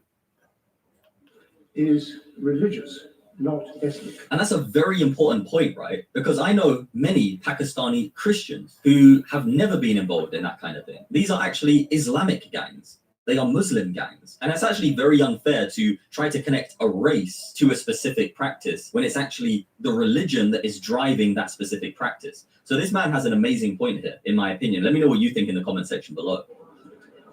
I'm afraid I am absolutely not going to agree with that. It's going to be a matter for the new national inquiry, and I'm not going to preempt that. So in other words, she would rather keep it as Pakistani than Muslim, and I wonder why. It's actually insane how these people actually smile and laugh and act as if they're actually right when they're objectively wrong. It's embarrassing, actually. Oh yeah, this clip here was actually pretty hilarious. Take a look at this. Are you affirming that you think President Trump is a fascist? I've spoken about. That's okay. You can just say okay. Okay. It's easier. It's easier than explaining it. That's crazy. Trump's like, yeah, if you think I'm a fascist, just say it. Just say it instead of trying to worm your way out of this one. Oh, man. We even have American police officers now speaking out against Islam. Take a look at this. This clip was very interesting to me, actually. And maybe this will encourage others to actually speak out. You know, seeing a police officer be this bold about the situation is definitely encouraging. Take a look. If you're not in your word, you don't understand that Islam is public enemy number one against Christ. Islam goes against everything Christ teaches. I don't care how this makes you feel. If you're uncomfortable with this, that just means you're uncomfortable with the truth that Christ came here to teach. Islam does not worship God, quote unquote. Islam worships Satan. Look at the Quran. Look at what they're teaching. Look at what's going on in Africa right now. They are killing Christians because that's what the Quran tells them to do. That's what Allah tells them to do. That's what we're dealing with right now. That is what is coming to our front door if we don't stand firm in the truth. We have to keep wrestling until the very end. And don't get me wrong, it's exhausting. I've gone through it. I had a church service this past week, and the pastor explained this perfectly, right?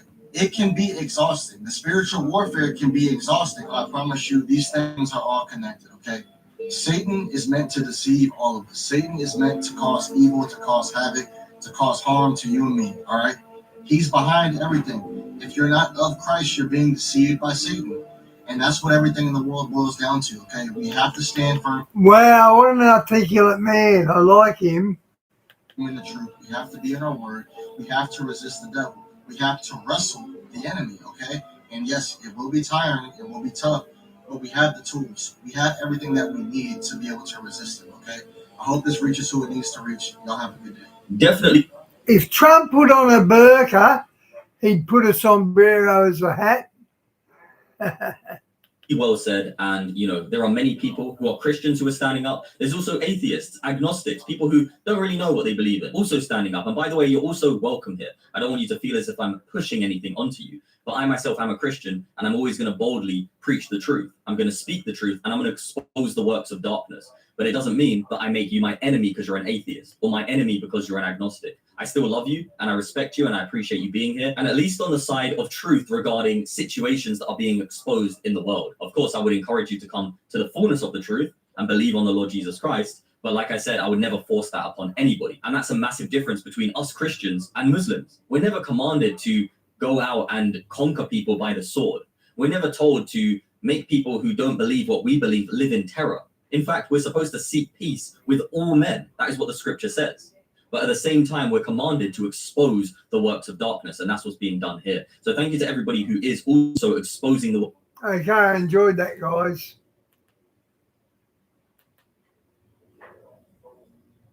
Oh, didn't load.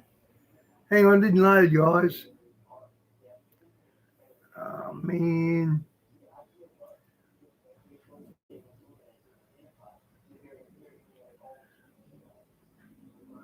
Okay, got it.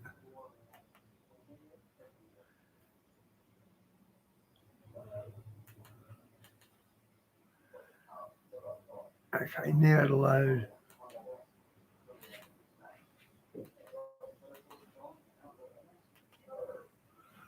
It happened again, my friends. This is Tony. It happened again, my friends. This is Tony. Hope you're all doing well. We got actually a ton of stuff to get into. As usual, in this video, we have a strong woman competition won Yeah, I like him too, Sean. He's a smart young man, isn't he? by a man, and now that win has been revoked. And we'll get into that. It's actually pretty crazy because this person completely deceived the organization. And the person was bigger than well, it's supposed to be a woman. It's a man. It was bigger than the actual man winner in the strongman competition. It's insane. We'll get into that. We got so many things to get into. We got what's going on with the economy, some new stuff going on there. We got China, something big going on with China. We got something going on with Thailand. We got we got a lot of stuff. We're going to get into a ton of stuff, including our president, something big that just came down, might be firing a couple people. And much more, including a prediction about this year and next year from Kim Clement about the church even and how it's going to be changing. We're already starting to see this. Everything's going viral over on X. A lot of people talking about faith of recent, but it's not going to be the norm. It's not going to be the old church way anymore. We're going to go forward and actually learn from our mistakes. We're going to get into that as well. Let's just get going here. We'll start here with Eddie Hall, obviously one of the world's strongmen of the past. I love watching World Strong. Usually he goes about half an hour, but this time he's going for nearly an hour. That's why I'm playing him now. Oh man, one of my favorite shows here on YouTube I watch. And here he is coming out against this man who won the world's strongest woman. Check this out. One of the events hosted this weekend was the world's strongest woman. Now, I only came across this because I saw a post from Andrea Thompson, who has won world's strongest woman in the past and has held the world record deadlift, etc. She's an amazing human being. And the post, I was just getting this vibe from this post that Andrea was almost like retiring. That's the vibe I got. It was like, I'm, kind of like, this is the last time, blah, blah, blah. I can't remember the post exactly, but it just didn't give a good vibe. So I was like, something isn't right there. So I dug in, who beat Andrea? because Andrea's a phenomenal strength athlete who beat Andrea Thompson. And the name Jamie Booker popped up. So I went on their profile. So the bio is pro strong woman. And this person, it looks like a woman, sort of. Well, it's kind of hard when they get really muscular like this and big and over, you know, a little bit overweight, obviously, as well, as you can tell. This person is 6'5", almost 400 pounds, and it's supposed to be a woman. And even the man who won, so there was a world's strongest woman and world's strongest man at the exact same event in Texas. The world's strongest man winner thought she looked different than the other women. Matter of fact, she's bigger than him. Okay? Bigger than the world's strongest man winner. Now, here we go. This is kind of interesting because Jamie here didn't tell the competition owners that she was a transgender. All right. Now, check this out. This is the lady that he was talking about, Eddie Hall was talking about. Andrea, who actually gets very offended and just steps down from the podium. Check this out.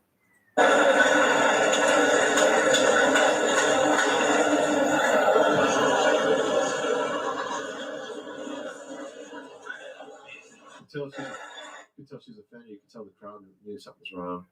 From that, she wrote down a post like it's her last time. Here is the winner of the world's strongest man from the exact same event. Last year, remember the transgender at the Olympics? It was a guy like with the conversion. Well, what happens, I don't know the exact numbers. Let's say for argument's sake, a man can punch 180 pounds per square inch. Women can only do 90 pounds or something like that. So we got a third of a jump on them. So that guy getting in there, that was rather cowardly. I couldn't believe he done that.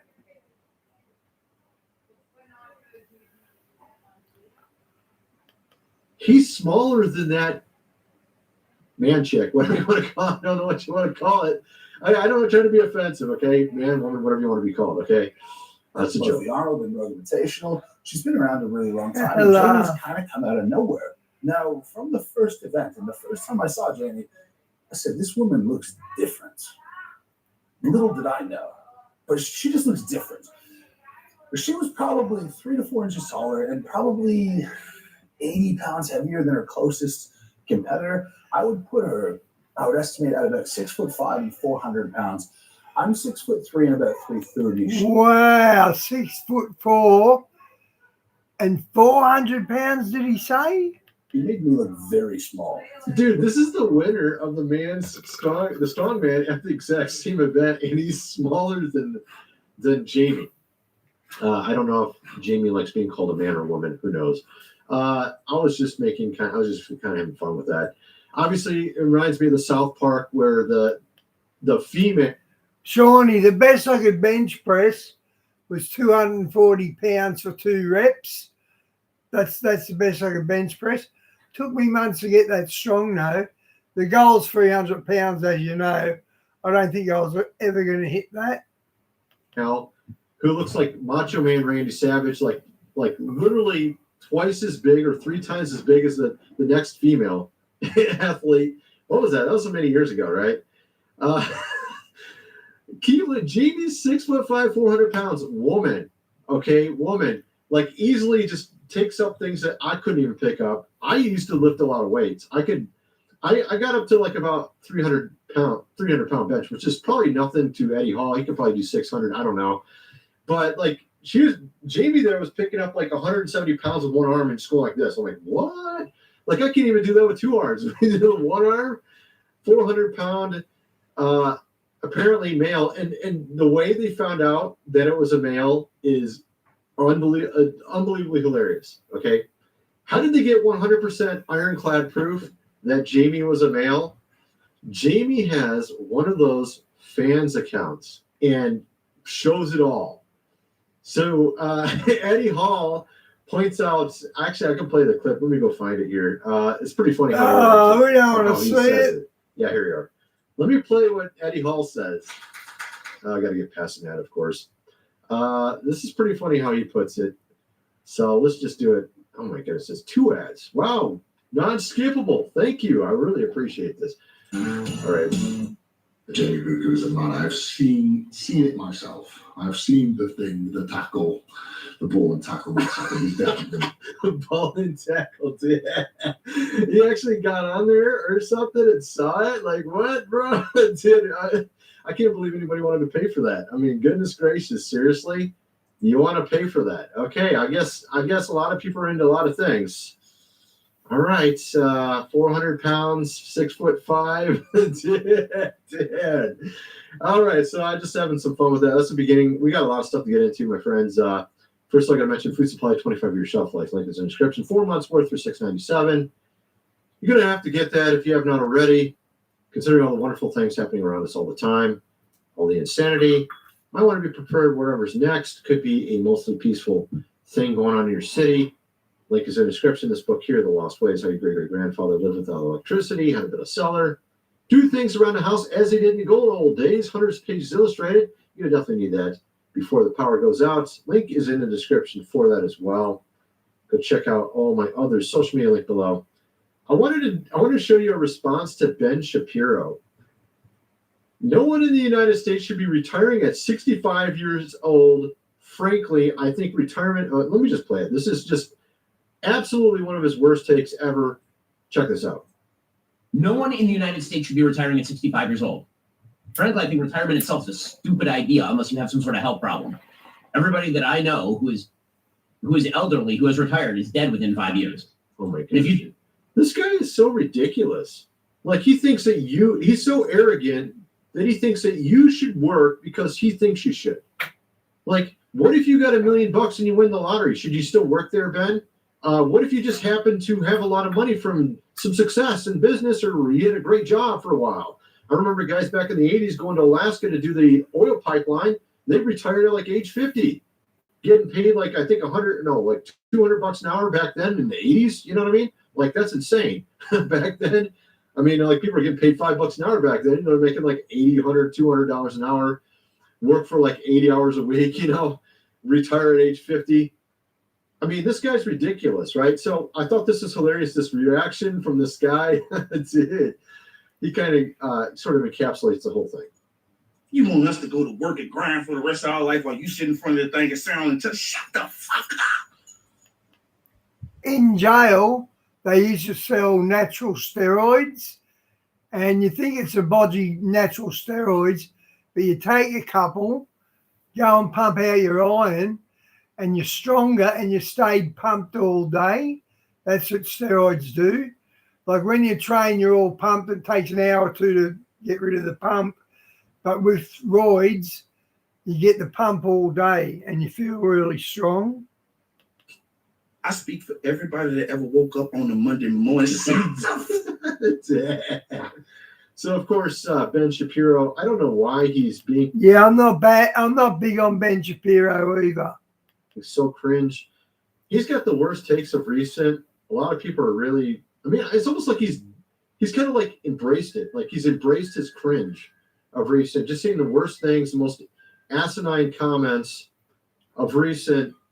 Almost like he wants people to hate him. He wants people to hate watch him or something. I don't know what it is.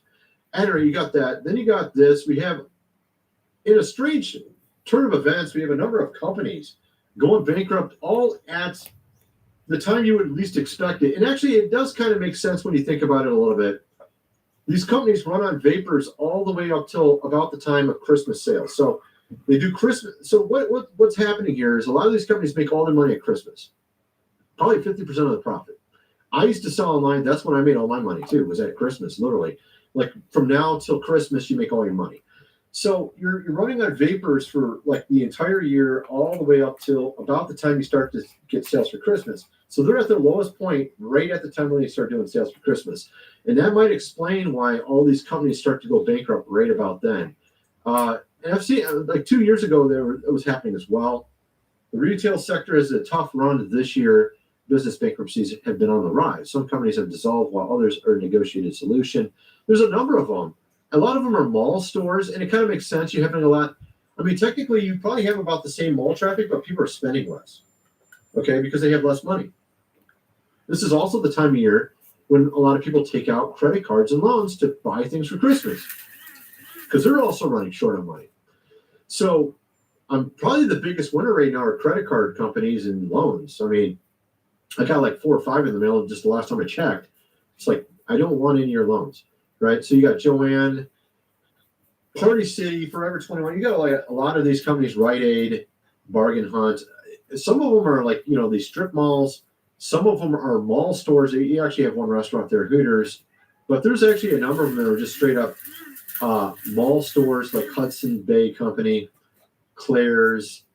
You get a lot of them, right? So you get the idea. And it's kind of interesting because we're seeing Target also suffering right now as well.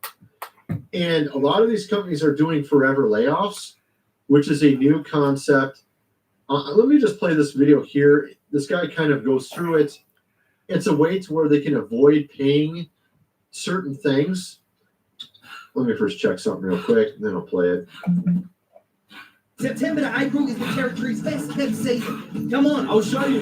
Less crowds, still plenty of these. Light shows, both sorts, and all this. Come and see why we've been keeping it hush-hush. The Northern Territory's best kept season. What's knocked you off your axis? My insurer's preferred Cairo. We're not exactly aligned. Switch to AHM. They don't really do preferred providers, so you can claim the same back at any Cairo. Nice. With AHM, you're good.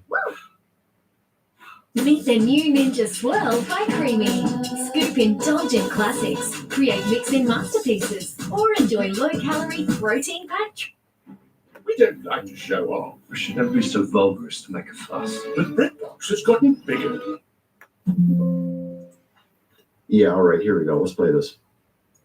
Don't have an ad. According to Glassdoor, the forever layoff is becoming more and more common in this economy as job security is now higher than it was in March 2020 at the start of the pandemic. Here to explain is Chief Economist at Glassdoor, Daniel Zhao. So the forever layoff, Daniel, what does that mean? What we're seeing is that companies are turning to smaller layoffs in the last few years, but the total number of people that are being laid off is going up. And so what we think is going on here is that companies are trickling out these smaller layoffs to try to avoid the bad press that comes with one large layoff. And let's pause right there and let's address what's actually happening, which is companies are doing small layoffs back to back to back so that they don't have to follow the WARN Act. As you can see here from the Department of Labor.gov, this is the WARN Act. So you're protected by the WARN Act if a plant closing happens, and that's at least 50 full-time workers. But if it's under 50 full-time workers that you're laying off at one time, you don't have to give them notice or pay them severance. A mass layoff, where your employer lays off between 50 and 499. So, of course, what's interesting about this is they're avoiding paying, like you said, you don't have to give you notice. They don't have to pay you severance. And also there's other aspects as well with the mass layoff. That number, 33% of the number of full-time workers at a single site of employment, a situation where the employer sees layoffs of 500 or more. So they don't have to pay. Guys, I thought this would have went off before Christmas. It looks like we're going to get a Christmas apiece.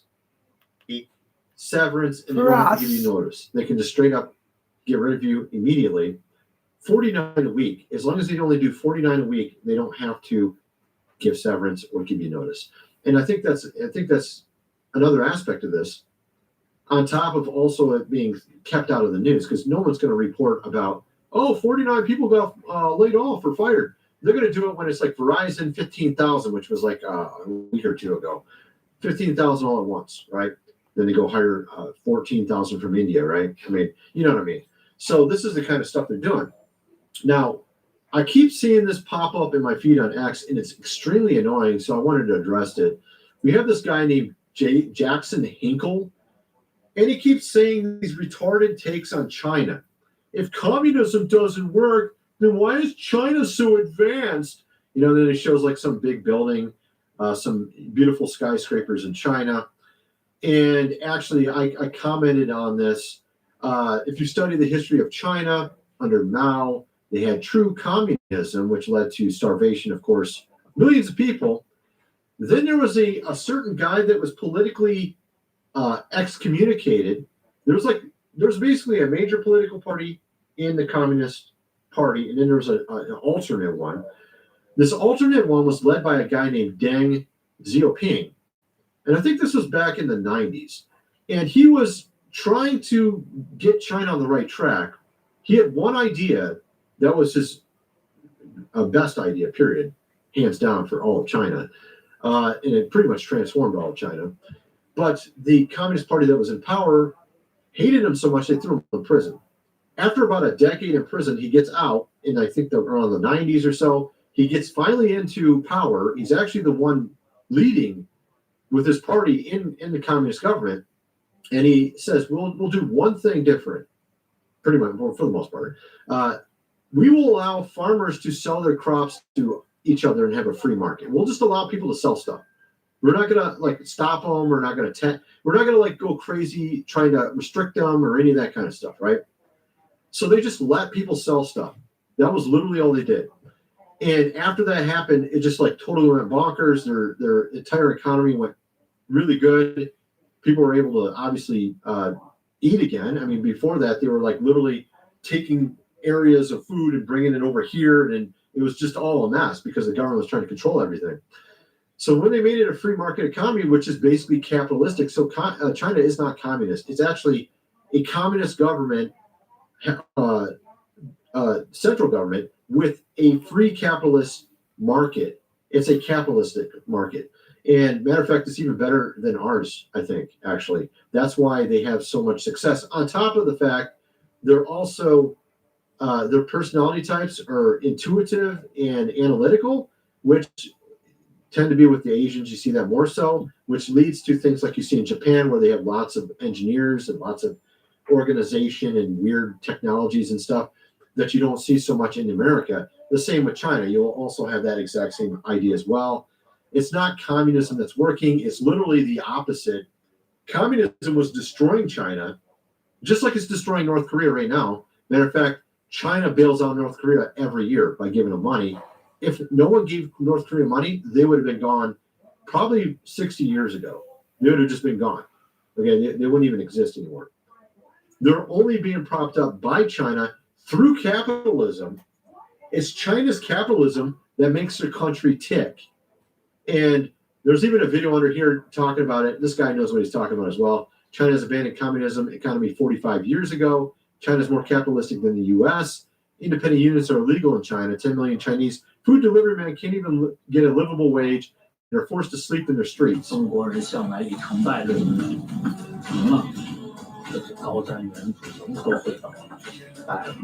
never considered that Asians like that would have homeless. I never, yeah, wow, I never knew that. And because of the Asian culture, it ends up working out better because they're very efficient with technology and engineering and stuff more so.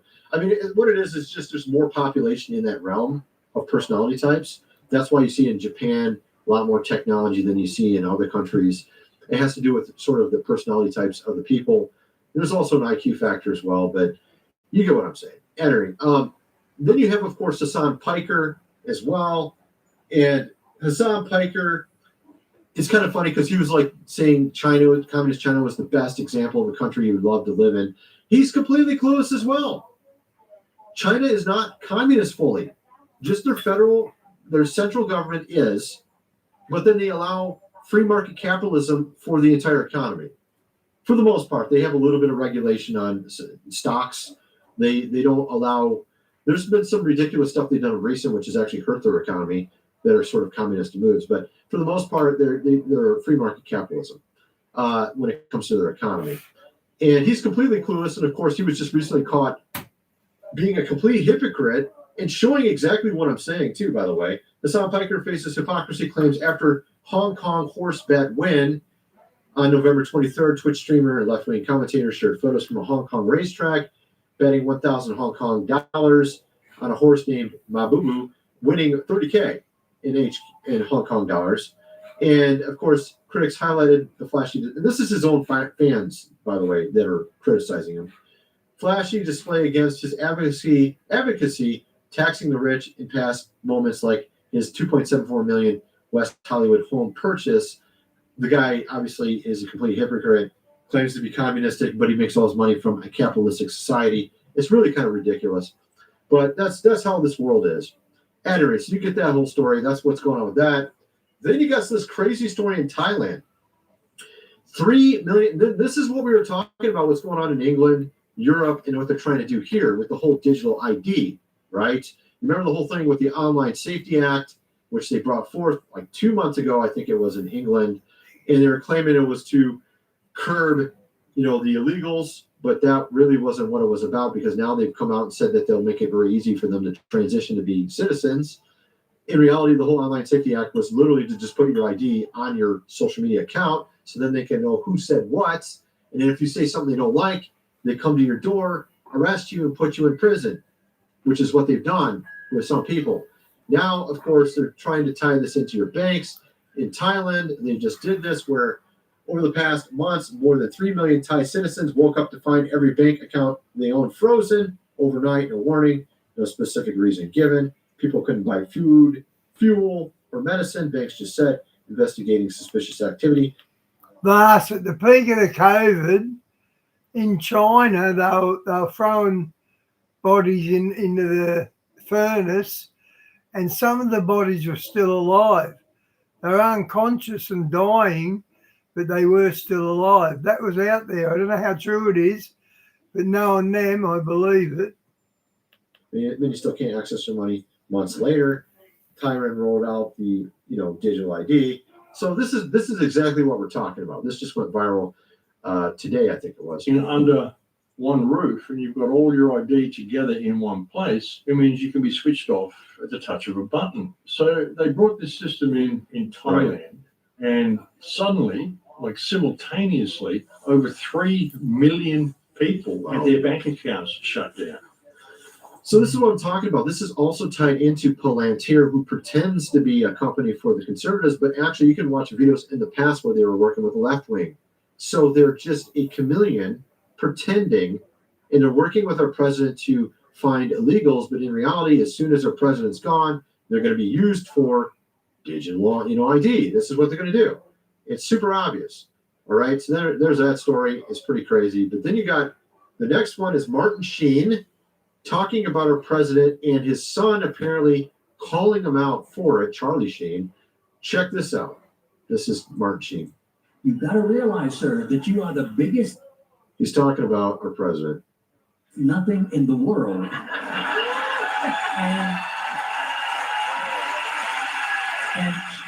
And sir, you stop there. You stop listening to all these people around you, these sycophants who are encouraging you to be your non-human self. Get in touch with that humanity. Stop fussing with your hair. Don't worry about your tie. And stand up straight and speak. Says the actor with perfectly coiffed hair. Clearly, not from your throat. Speak from your heart. So there's Martin Sheen criticizing our president. Then you have here Charlie Sheen saying this. Charlie Sheen blasts his father, Martin Sheen, for attacking Trump right after he brokered the peace deal there in the Middle East.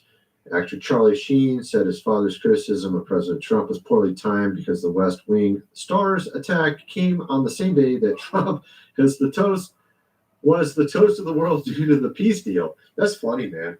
It was on the exact same day. That's crazy. I mean, talk about not paying attention, Martin Sheen. You have here Charlie Sheen talking about how he did his own research to come to his own opinions. And this is something he said he started doing with politics of recent, but he had done it with a lot of other things in his life before that. He's talking to Megyn Kelly here. Let's play this clip here. Check this out. I was not going to go to bed every night feeling fucking hopeless. I was not going to go to bed every night being told things were, the catastrophic. Yeah, the end is nigh. And I thought, all right, I'm gonna conduct an experiment. Literally, I'm going to change the channel.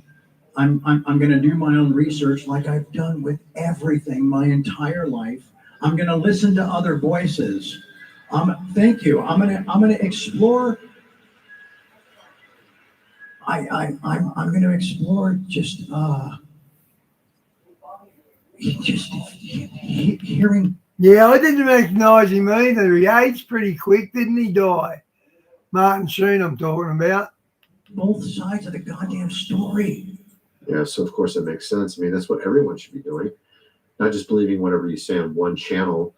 You should actually look at both sides. I actually am subscribed to leftists here on YouTube.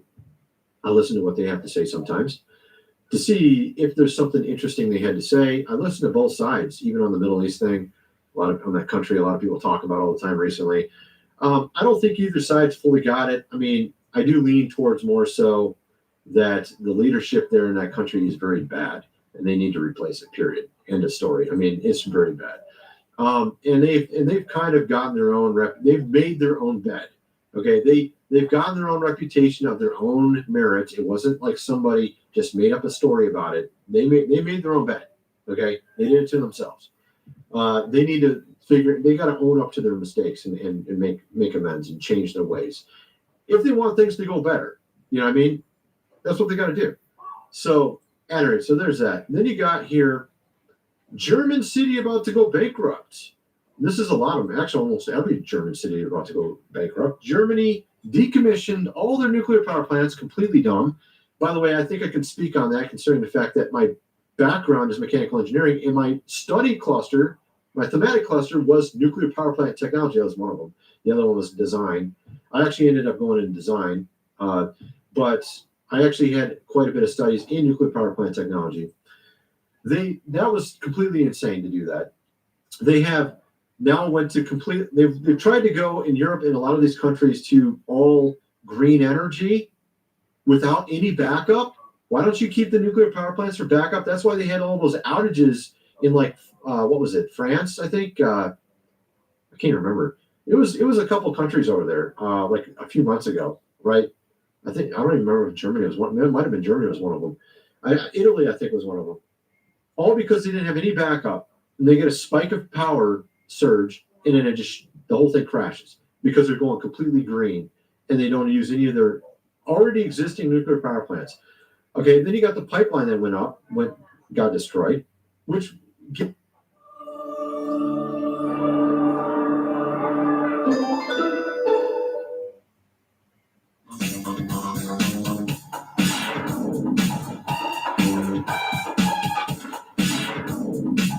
Go on, it's Christmas. There's always room for more with Aldi. Good different.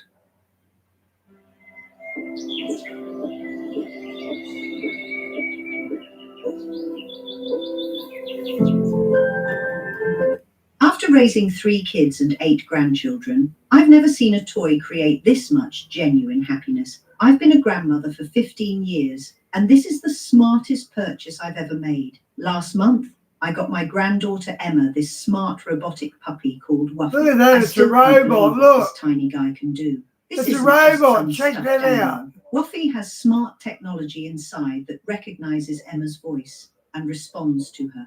He sits on command, barks when you talk to him, walks around the house, even tilts his head and wags his tail exactly like a real puppy. No the way! First time Emma saw him, her eyes lit up. She cuddled him and didn't want to put him down. I could tell she felt calmer and happier than ever. She sleeps better now and smiles more than ever. Wuffy comes in 2 gorgeous colours, white and brown. I picked brown because it reminded me of my childhood. Man, I want one of them dogs. Gas. That was so cute. You couldn't tell it was a robot. Oh, there's a bit of a heads up for us. From Russia for very, not cheap, but for a good price. Germany embraced net zero and deindustrialized, which is hilarious because that's extremely expensive. Okay, they went very expensive on energy, led economic sanctions against Russia because of the whole Ukraine thing, while they were getting all their cheap energy from Russia. I mean, talk about shooting yourself in the foot. Imported. Hello, Nord. Welcome to the channel. Millions, of course, of illegals financially draining themselves. So just think about this. They made their energy extremely expensive for no reason whatsoever other than allegedly to save the planet, which I don't really believe they're trying to do, really. Then they brought a bunch of illegals in, which then made them even more broke. So now all their cities are going bankrupt. One of the biggest powerhouses in Europe is now bankrupt because they did all this stuff to themselves. They have no resources. They don't have oil they can drill for. They have no natural resources. which is really kind of funny. I mean, it's not funny, but I mean, for a country that doesn't have any natural resources to do this to themselves is pretty insane. They did it though. They did it though. So you got that story. Then you got, they're doing the banking, of course, for political reasons. The same exact thing we saw in Europe, the Online Safety Act, same Trojan horse. They're doing it there in Germany as well. You got also a state parliament approved the use of. Last Christmas dinner is our Thanksgiving. We don't have a Thanksgiving, but on Christmas Day, all the family get together and cook a lunch and share it. Land here, as I told you, was exactly what it was for. We're now seeing it in other countries. Gotham software to enable police forces to analyze data and prevent crimes, kind of like that movie with Tom Cruise. I forgot, pre-crime, whatever it was. This is from the guy named Peter Thiel. Guy's a joke, man. Antichrist seminars he had. I mean, whatever, dude.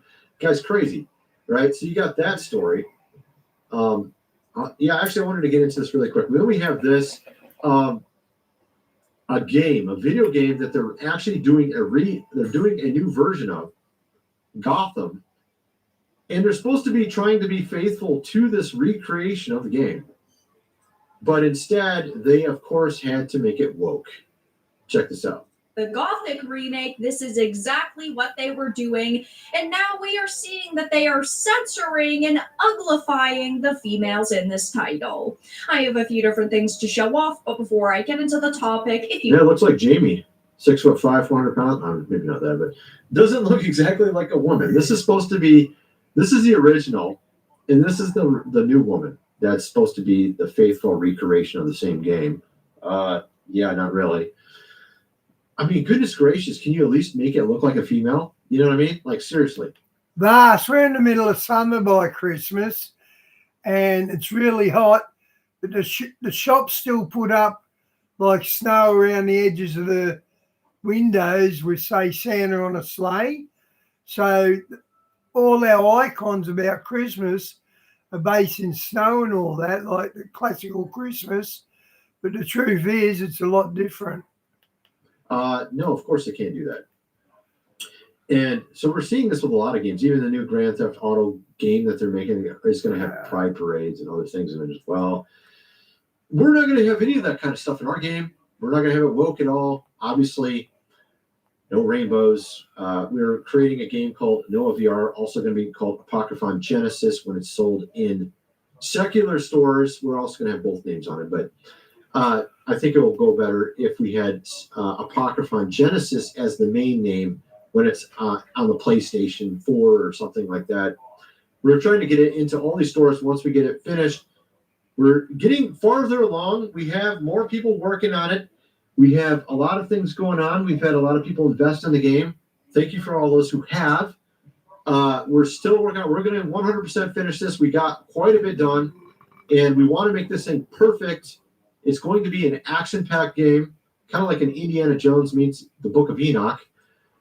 If you're interested in getting involved, $400 for a share in the game. 700 people are allowed into this group of shareholders that will share 33% of the Noah VR profits when we sell the game. If you're interested, link is in it.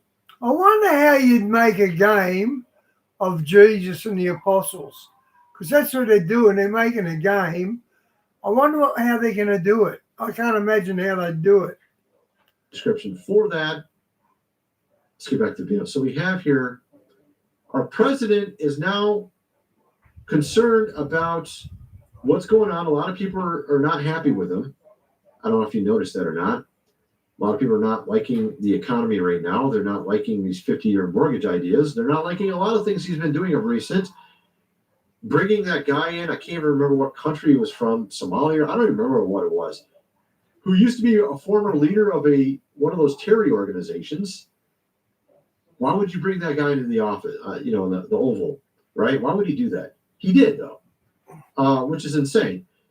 And so I was thinking it had a lot to do with this lady right here, who happened to work for Clinton before, who happens to be his chief of staff. And the word got out very quickly to our president because he's looking to fire her now. As a matter of fact, he's looking to fire 2 people. So here's the lady. I talked about her on my previous video on my other channel. Our president has talked about getting rid of her now.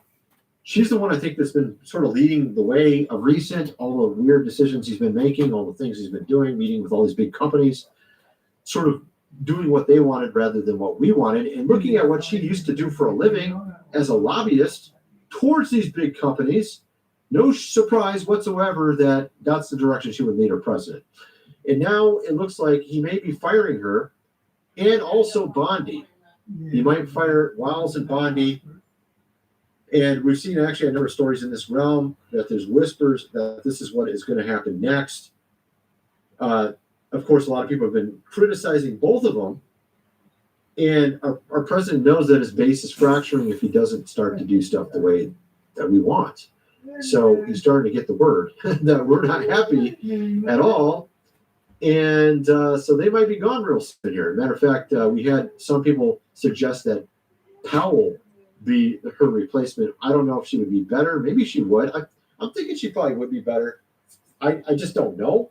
You know what I mean? Like, it's so hard to know. I would have to look into her and research her more. But I can't imagine she's worse, but who knows? I mean, I don't know these days. You don't know who to trust anymore, right? Of course, the president also realized how unhappy people are becoming with the economy, saying he's going to put out $2,000 tariff checks early next year. He had one of his guys come out and talk about it. This guy here, Secretary Lutnick. And of course, also he's been doing arrests in Charlotte, North Carolina. This just came out today. People are complaining that all these workers are missing from the job sites. Well, if you didn't hire all illegals, that wouldn't happen, would it? Look at that, dude. The entire work area is empty. No workers now. Well, stop hiring all illegal. Apparently, this area is well known for this. They're saying that Charlotte, North Carolina has like literally 20% illegals in it. I don't know if that's true or not, but that's what some people are saying. Where did I see that at? I saw someone say that there's 20%. It's in here somewhere. That's not it. No. Yeah, here we are. This is the one. All of these videos out of Charlotte, North Carolina about how the city has practically shut down because ICE came to town. And I see all of these videos about all of these job sites that are practically empty because none of the workers showed up, and stores that are empty because none of the customers showed up, and how 15% of public school children didn't come to school the next day because they're afraid of being deported. That's 1 in 6 kids, by the way. And I think all these stories are supposed to make me feel really bad.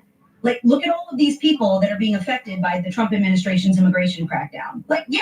Look at all these people. Look. I mean, it's kind of interesting that there would be that many. Like, what's going on there, dude? That whole city, man. That's nuts. That's pretty bad, you know, when your whole city's like that, dude.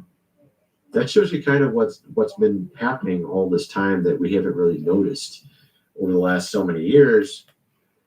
At any rate, you get the idea. Of course, the president put out a tweet that was like this, saying our justice system has been corrupted. How do you bypass the corruption? Oh, with the military. So, of course, he's trying to get his base back underneath. He's realizing it's fracturing, and it is fracturing. And you can thank X for that. I mean, well, it's not just X, obviously. It's a lot of the things our president's been doing. X allows you to say what you want to say now, more so than obviously Twitter did in the past. And people are seeing it. You have Critical Drinker here on YouTube responds to Acolyte creator, Star Wars Acolyte creator's cancellation reflections. She's saying that, you know, some of it was deserved, but then she tries to dismiss the fact that they're, you know, woke on a lot of their shows and just not representing Star Wars correctly. In reality, the fans get to decide what's seen and what's not seen. It's your fault for not wanting to know. Nice. He was going after Israel, was he? Charlie, I'm surprised at that.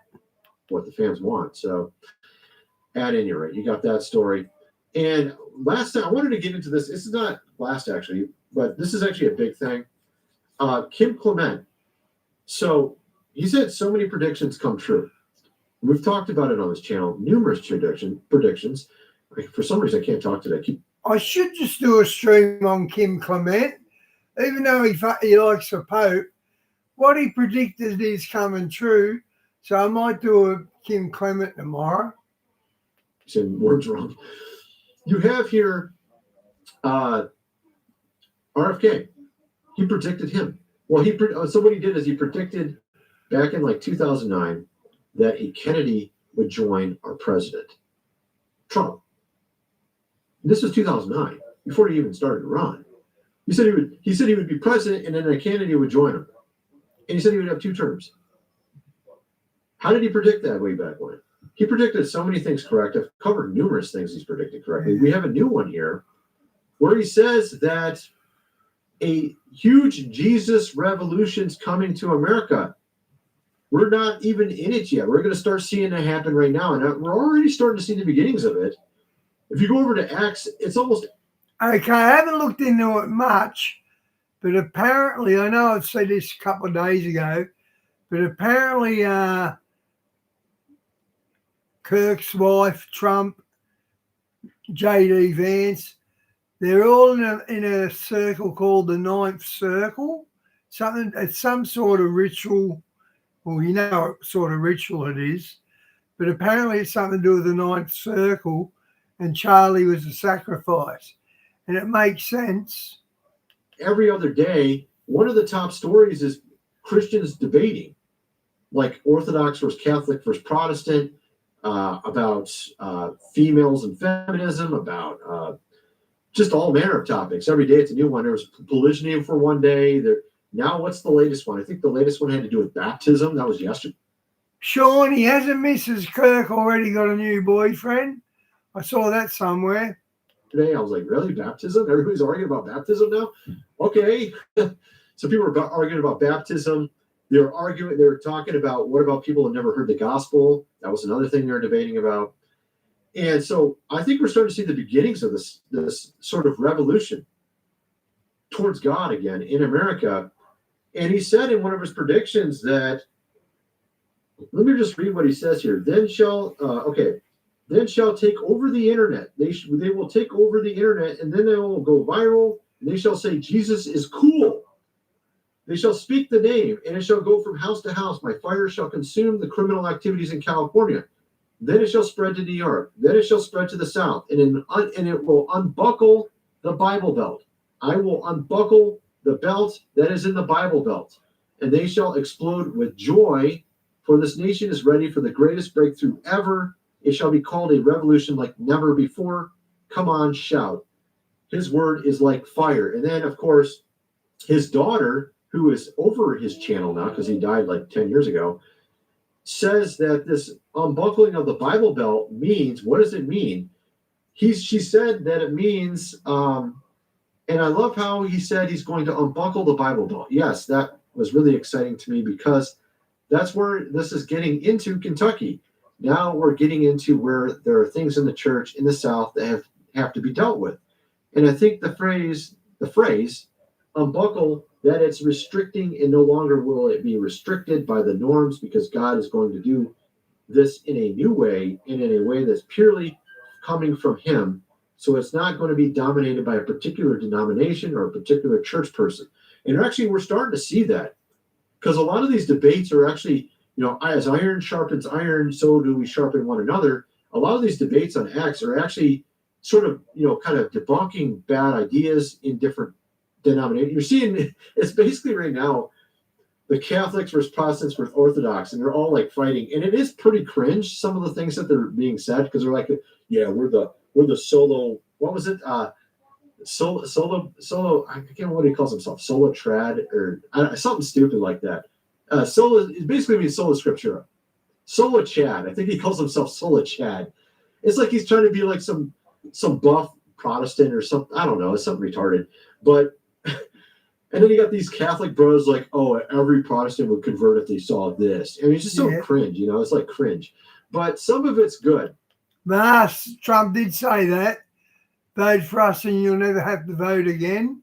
Now they're talking about a third term. some of it's actually good. There's a lot of good debates going on. And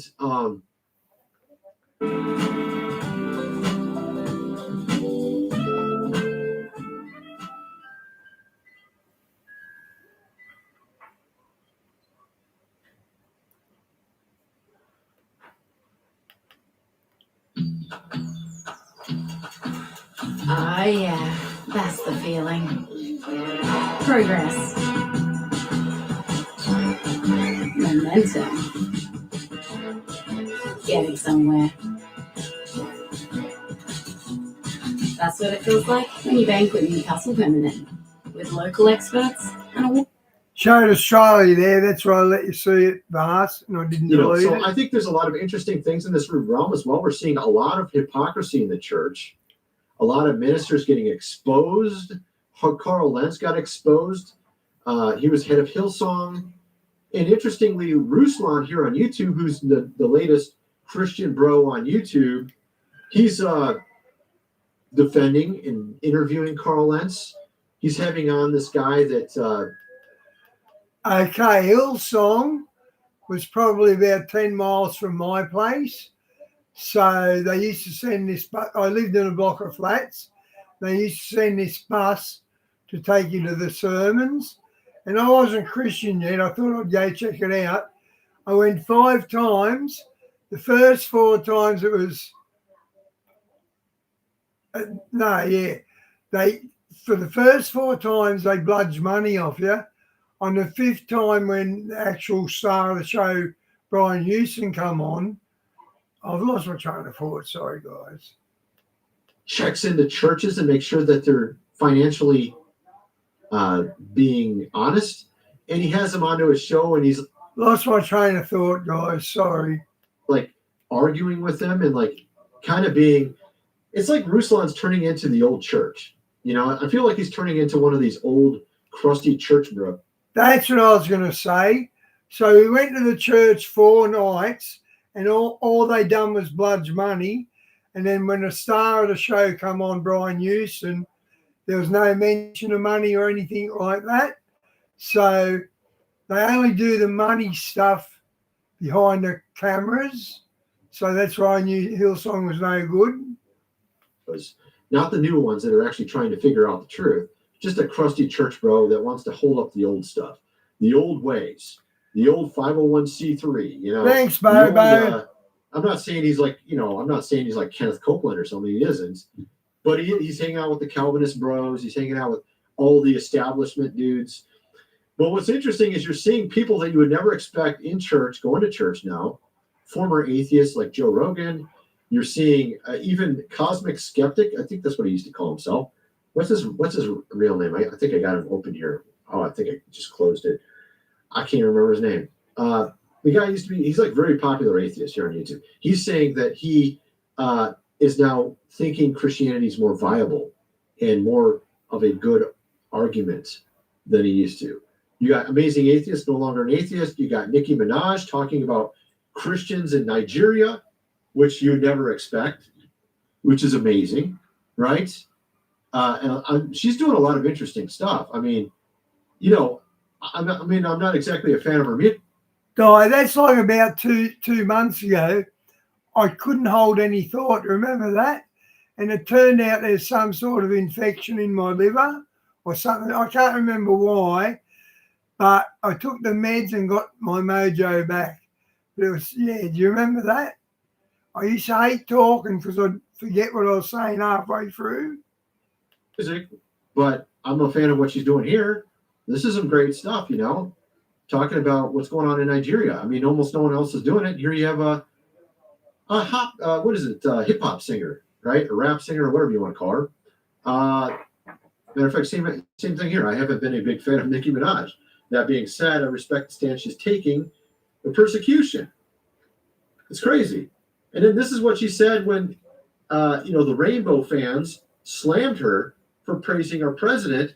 Minaj fired back. Imagine hearing that Christians are being, taken out and making it about you being gay. 100%, dude. Like, totally. This is what we're talking about. It's not about you. You got it good here. In America, and you're complaining that she's not talking about you. Really? She's talking about something very important. And all the LTB crowd, they all support Islam. They don't realise that if Islam gets in power, they'll execute them. They don't realise that. Same as all these rich people, the actors and that, if the communists take over, they're going to be the first victims. Insane nerd take on that. And it's obviously not everybody, but there's a few people like that. You got Nicki Minaj acting better than some pastors are. Amen. And this reminds me of one of Jesus' sayings. I saw what Nicki Minaj says. I did like it. That the publicans and harlots will be in the kingdom of God before you, referring to the Pharisees, which were the religious leaders of his time. As I've been saying on my channel, 2,000 years ago is the same as today. Who did he have a problem with? Was it atheists? Was it pagans? No, actually, it was the church leaders. And this is what I've been saying. The devil's best disguise is being a minister. And that's the worst part of the church. That's the worst part. That's the best game plan the devil has. If he can deceive you in the church, then he can get the rest of the world. Because the church, if the church is co-opted by the devil, then there's nothing fighting him. You see what I mean? So then you got even Blair White, who's trans, conservative trans, who became a Christian, and everyone's, saying, oh, you're not a real Christian because you're still trans and all this kind of stuff. I'm not going to judge Blair White. Obviously, you start somewhere. You start as a young Christian. God may lead Blair White to change.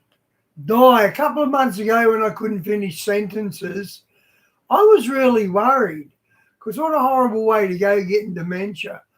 I was actually a little bit scared, to be honest.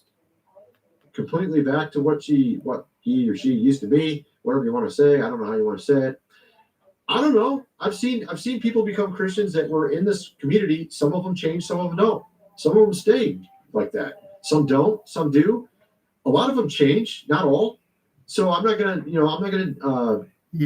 attack this person because I don't know for sure what's going on there. We'll see what happens as time goes on. We'll see if they're legit, all that kind of stuff, right? So I'm excited that this year will be my first non-secular Christmas. It's about Jesus for me now. That's awesome. I mean, I'm not gonna complain. That's some great message there. As many of you know, I'm part of Defiant Baptist official charters that I'll watch it so that you don't have to. So basically, this person's like, you don't need to touch this unclean person here. It's kind of like a Pharisee talk. The Pharisees in Jesus' time. You remember the Samaritan, the Good Samaritan, right? There's like a guy on the side of the road that got beat up. The Pharisee walks by, doesn't even want to touch that unclean person on the side of the road. It's the same attitude, you know what I mean? Like, you don't even want to get into the trenches and help anybody. You're just too busy trying to be holier than thou, which literally is a Bible verse. A lot of people don't even know that. Holier than thou is, I think, from Isaiah or Ezekiel. I can't remember which one. There's literally a Bible passage that says holier than thou. So it's not just some made-up phrase. It's from the scriptures, actually. So I was looking at some of this stuff, and honestly, I feel like Blair White in some cases, or maybe Nicki Minaj, is acting better than some of these pastors, because these pastors are pretending to be Christian, but they're hypocrites. They're out with the secretary. They're doing whatever. They end up getting caught with 5 different people, like Carl Lentz did, right? It's like, bro, you can put on a suit and pretend to be Christian all day long, but if you're not living the life, you're a joke, right? You're a joke. And so that's my whole point. It's kind of like I guess I'll just say yin yang. So it's kind of like yin yang, like where you have all black and a little white dot, right? And then you got all black, and then you got all white with a little black dot, right? It's kind of like you're pretending to be Christian, but really you're dark. Or you don't even look like a Christian, but you're actually one, right? So it's kind of... That's more me. I don't look like a Christian, but I am one. That's more like me. A weird irony, right? You have this person here, Nala, says she's going to keep the money that she made from her only, of course, fans, and then says, hey, she doesn't need to give any of it away. She doesn't need to repent. And then she also tried to talk and I'll play the clip here, right here, where she says she had tons of debt, which she only made $4 million, but she had tons of debt.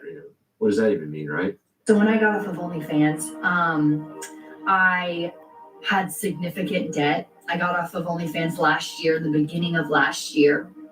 And Wait a second. What did that say in there? Okay. I thought it was saying how much debt she had. Okay, it didn't say it. I got off of OnlyFans last year, the beginning of last year.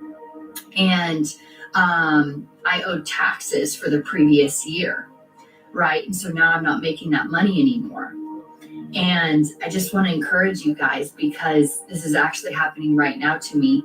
I had a letter from the IRS stating that I owe $288,000, and then from the tax board. Dude, just thinking about how she's talking here. Okay, she made $4 million. She only owes $288,000 more, I guess, to the federal government or something. Why didn't you do your taxes right in the first place? You're trying to skirt that, I'm guessing. You know what I mean? It's just kind of funny. Like, I'm supposed to feel sorry for you for not doing your taxes right while you made $4 million. I'm supposed to feel sorry for you. Of California. I've never made $4 million like that. I mean, that's insane. California, I owed it. This is now the backbone of the American economy, and this is the. I don't think anyone would go to Tony's OnlyFans. Guy who runs it, and it's not good. OnlyFans is by far the most profitable company in America. The company generates $156 million per employee. Compare that with all these other companies that we think. Last, the devil entered the church at the beginning of the Catholics. They're Satan's church. Of as powerhouses like NVIDIA, the chip maker, or Alphabet, Google, Walt Disney, Walmart. Not even close. It's just funny because, like, the reason why is because men and women are not getting married like they're supposed to. And we have feminism throughout our society. That's why men are turning to that, because they can't find a woman that they think will be viable. And it's pretty pathetic if you think about it. So we're talking about the feminism of society, where they tell you that it's better to be single, never have kids, get a career. And then if a guy is looking for a woman, some of these women have very, very high standards, expecting the world from a man. Well, I already got money. I don't need more money. So you got to have something else I need, right? Like, they have this attitude. And this is the whole reason why we're not having kids anymore, is because of this garbage. And then these men, because they're lonely and they can't find a woman that will work for marriage, they go to this.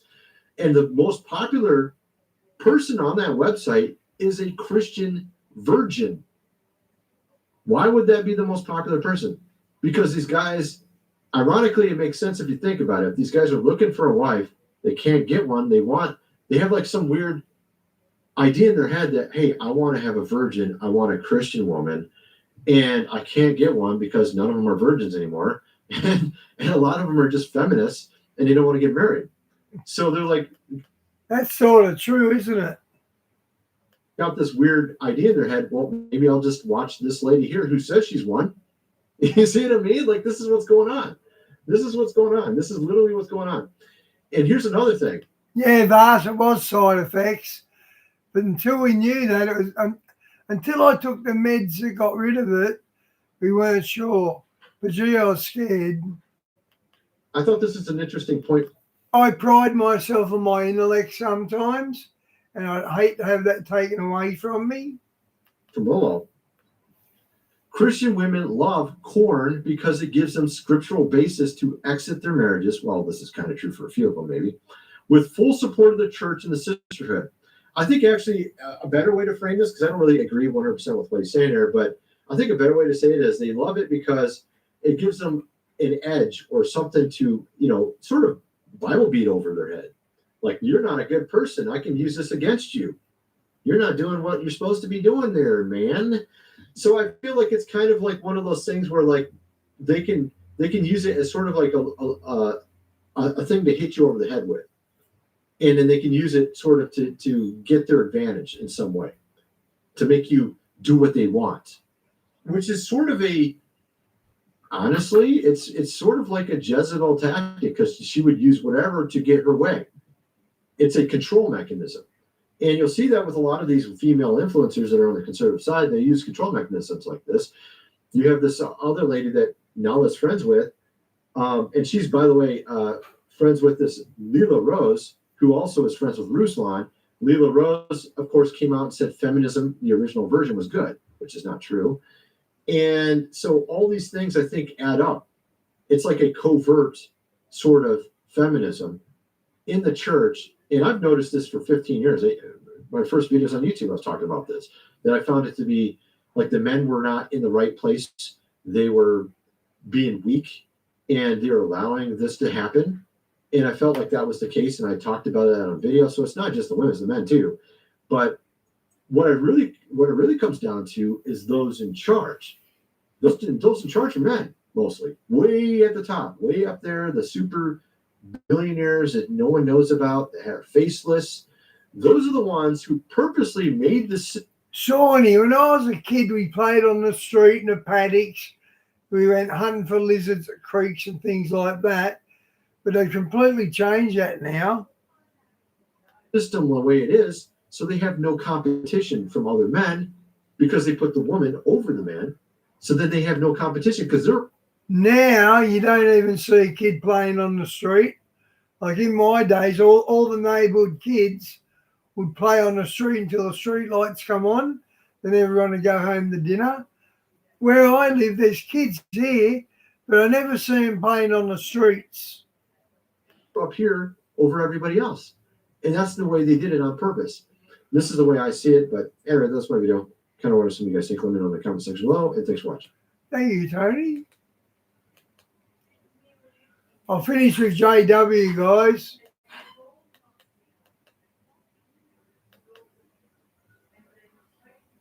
There is an urgent recall on solar home batteries. Affected batteries may overheat and catch fire, resulting in property damage, injury, or death. If you have an affected battery, immediately switch it off until it is remedied free of charge. Search LG Home Battery Recall to check.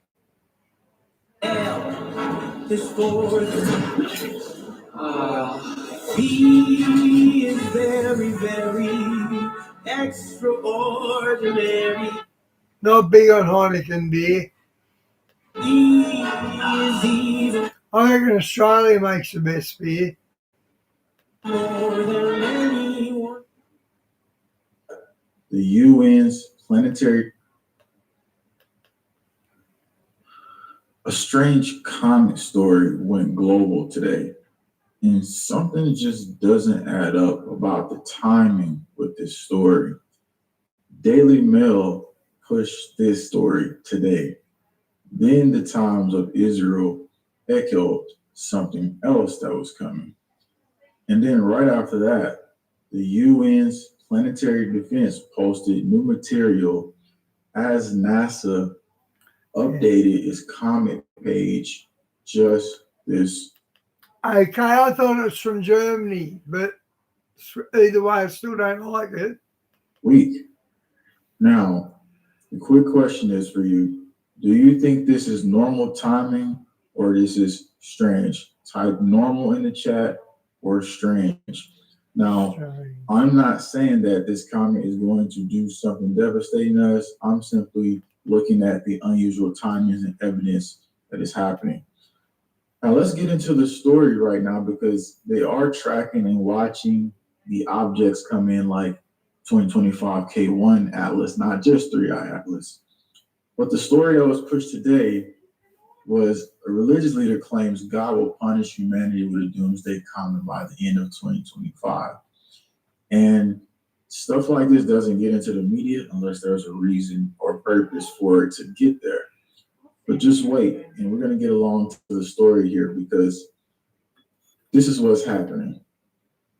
This is what's being claimed. A comet that has been predicted to strike the Earth by the end of the year on what a controversial religious leader called the last day of this world. Doomsday warning came from writings of Riaz Ahmed Gohar, a Pakistani spiritual leader and mystic who claimed that God was sending a comet to collide with Earth because humanity had strayed too far from spiritual truths. And according to Gohar, he says, followers in MFL, the coming comet will unleash massive earthquakes, tsunamis, and widespread societal collapse, marking the end of the current world order. And this is him right here. Meanwhile, noteworthy, the object currently traveling through our solar system. Thank you, Vas. I love you guys. If I don't stream, I really miss you guys. Is the 3i Atlas, which is projected to still be millions of miles away, and its closest point to Earth is December Now we gotta speak to that because, like we said, something doesn't add up. We're gonna get to the pieces that don't add up here. And the reason why is because the planetary defense system is something the United Nations uses. And just this week, moving from the 27 and beyond, they have officially come out and put something in the playbook, in the plan. And if we go right here to the International Asteroid Warning Network, 3i Atlas Comet Astronomer, you can see November 2025 to January 2026. Something is going to be happening here.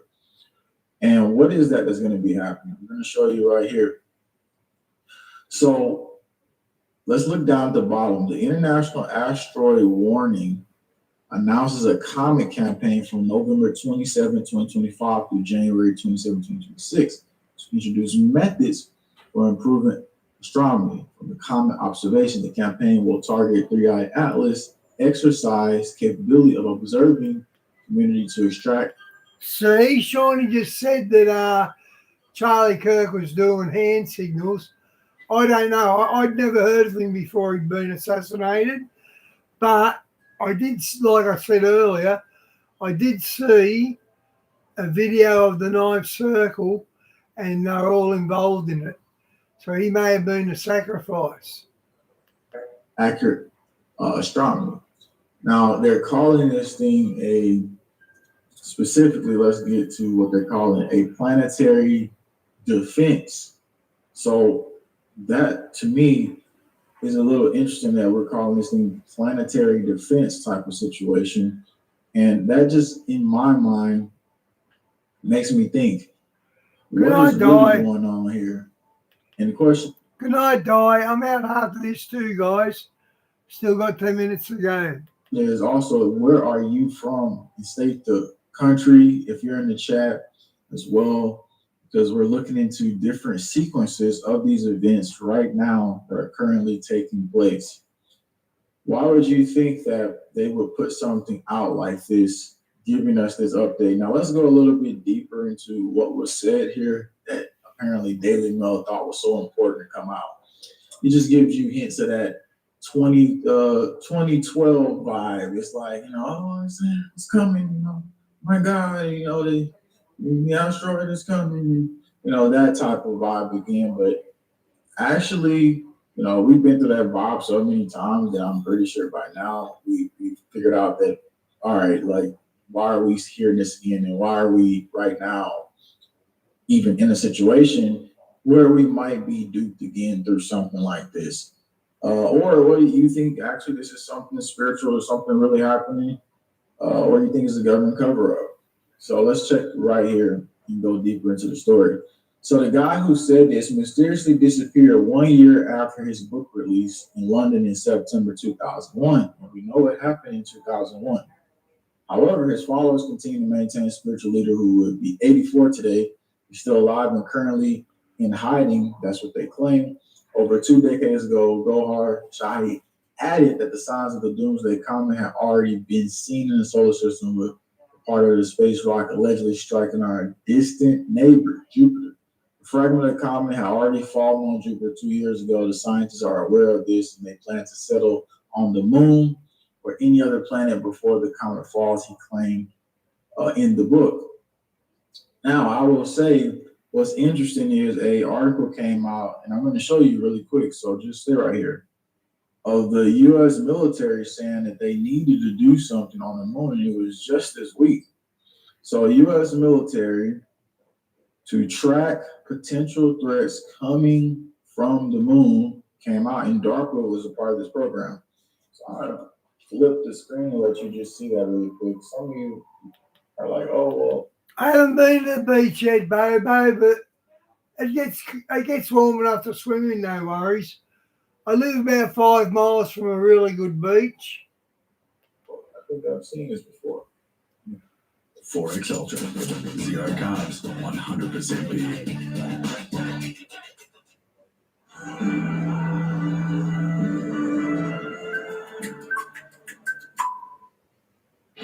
I never imagined I'd win MasterChef, let alone see my name on a cookbook. So for all my hard work, To be rewarded with discounts from CommBank Yellow for Business, well, that's another win in my book.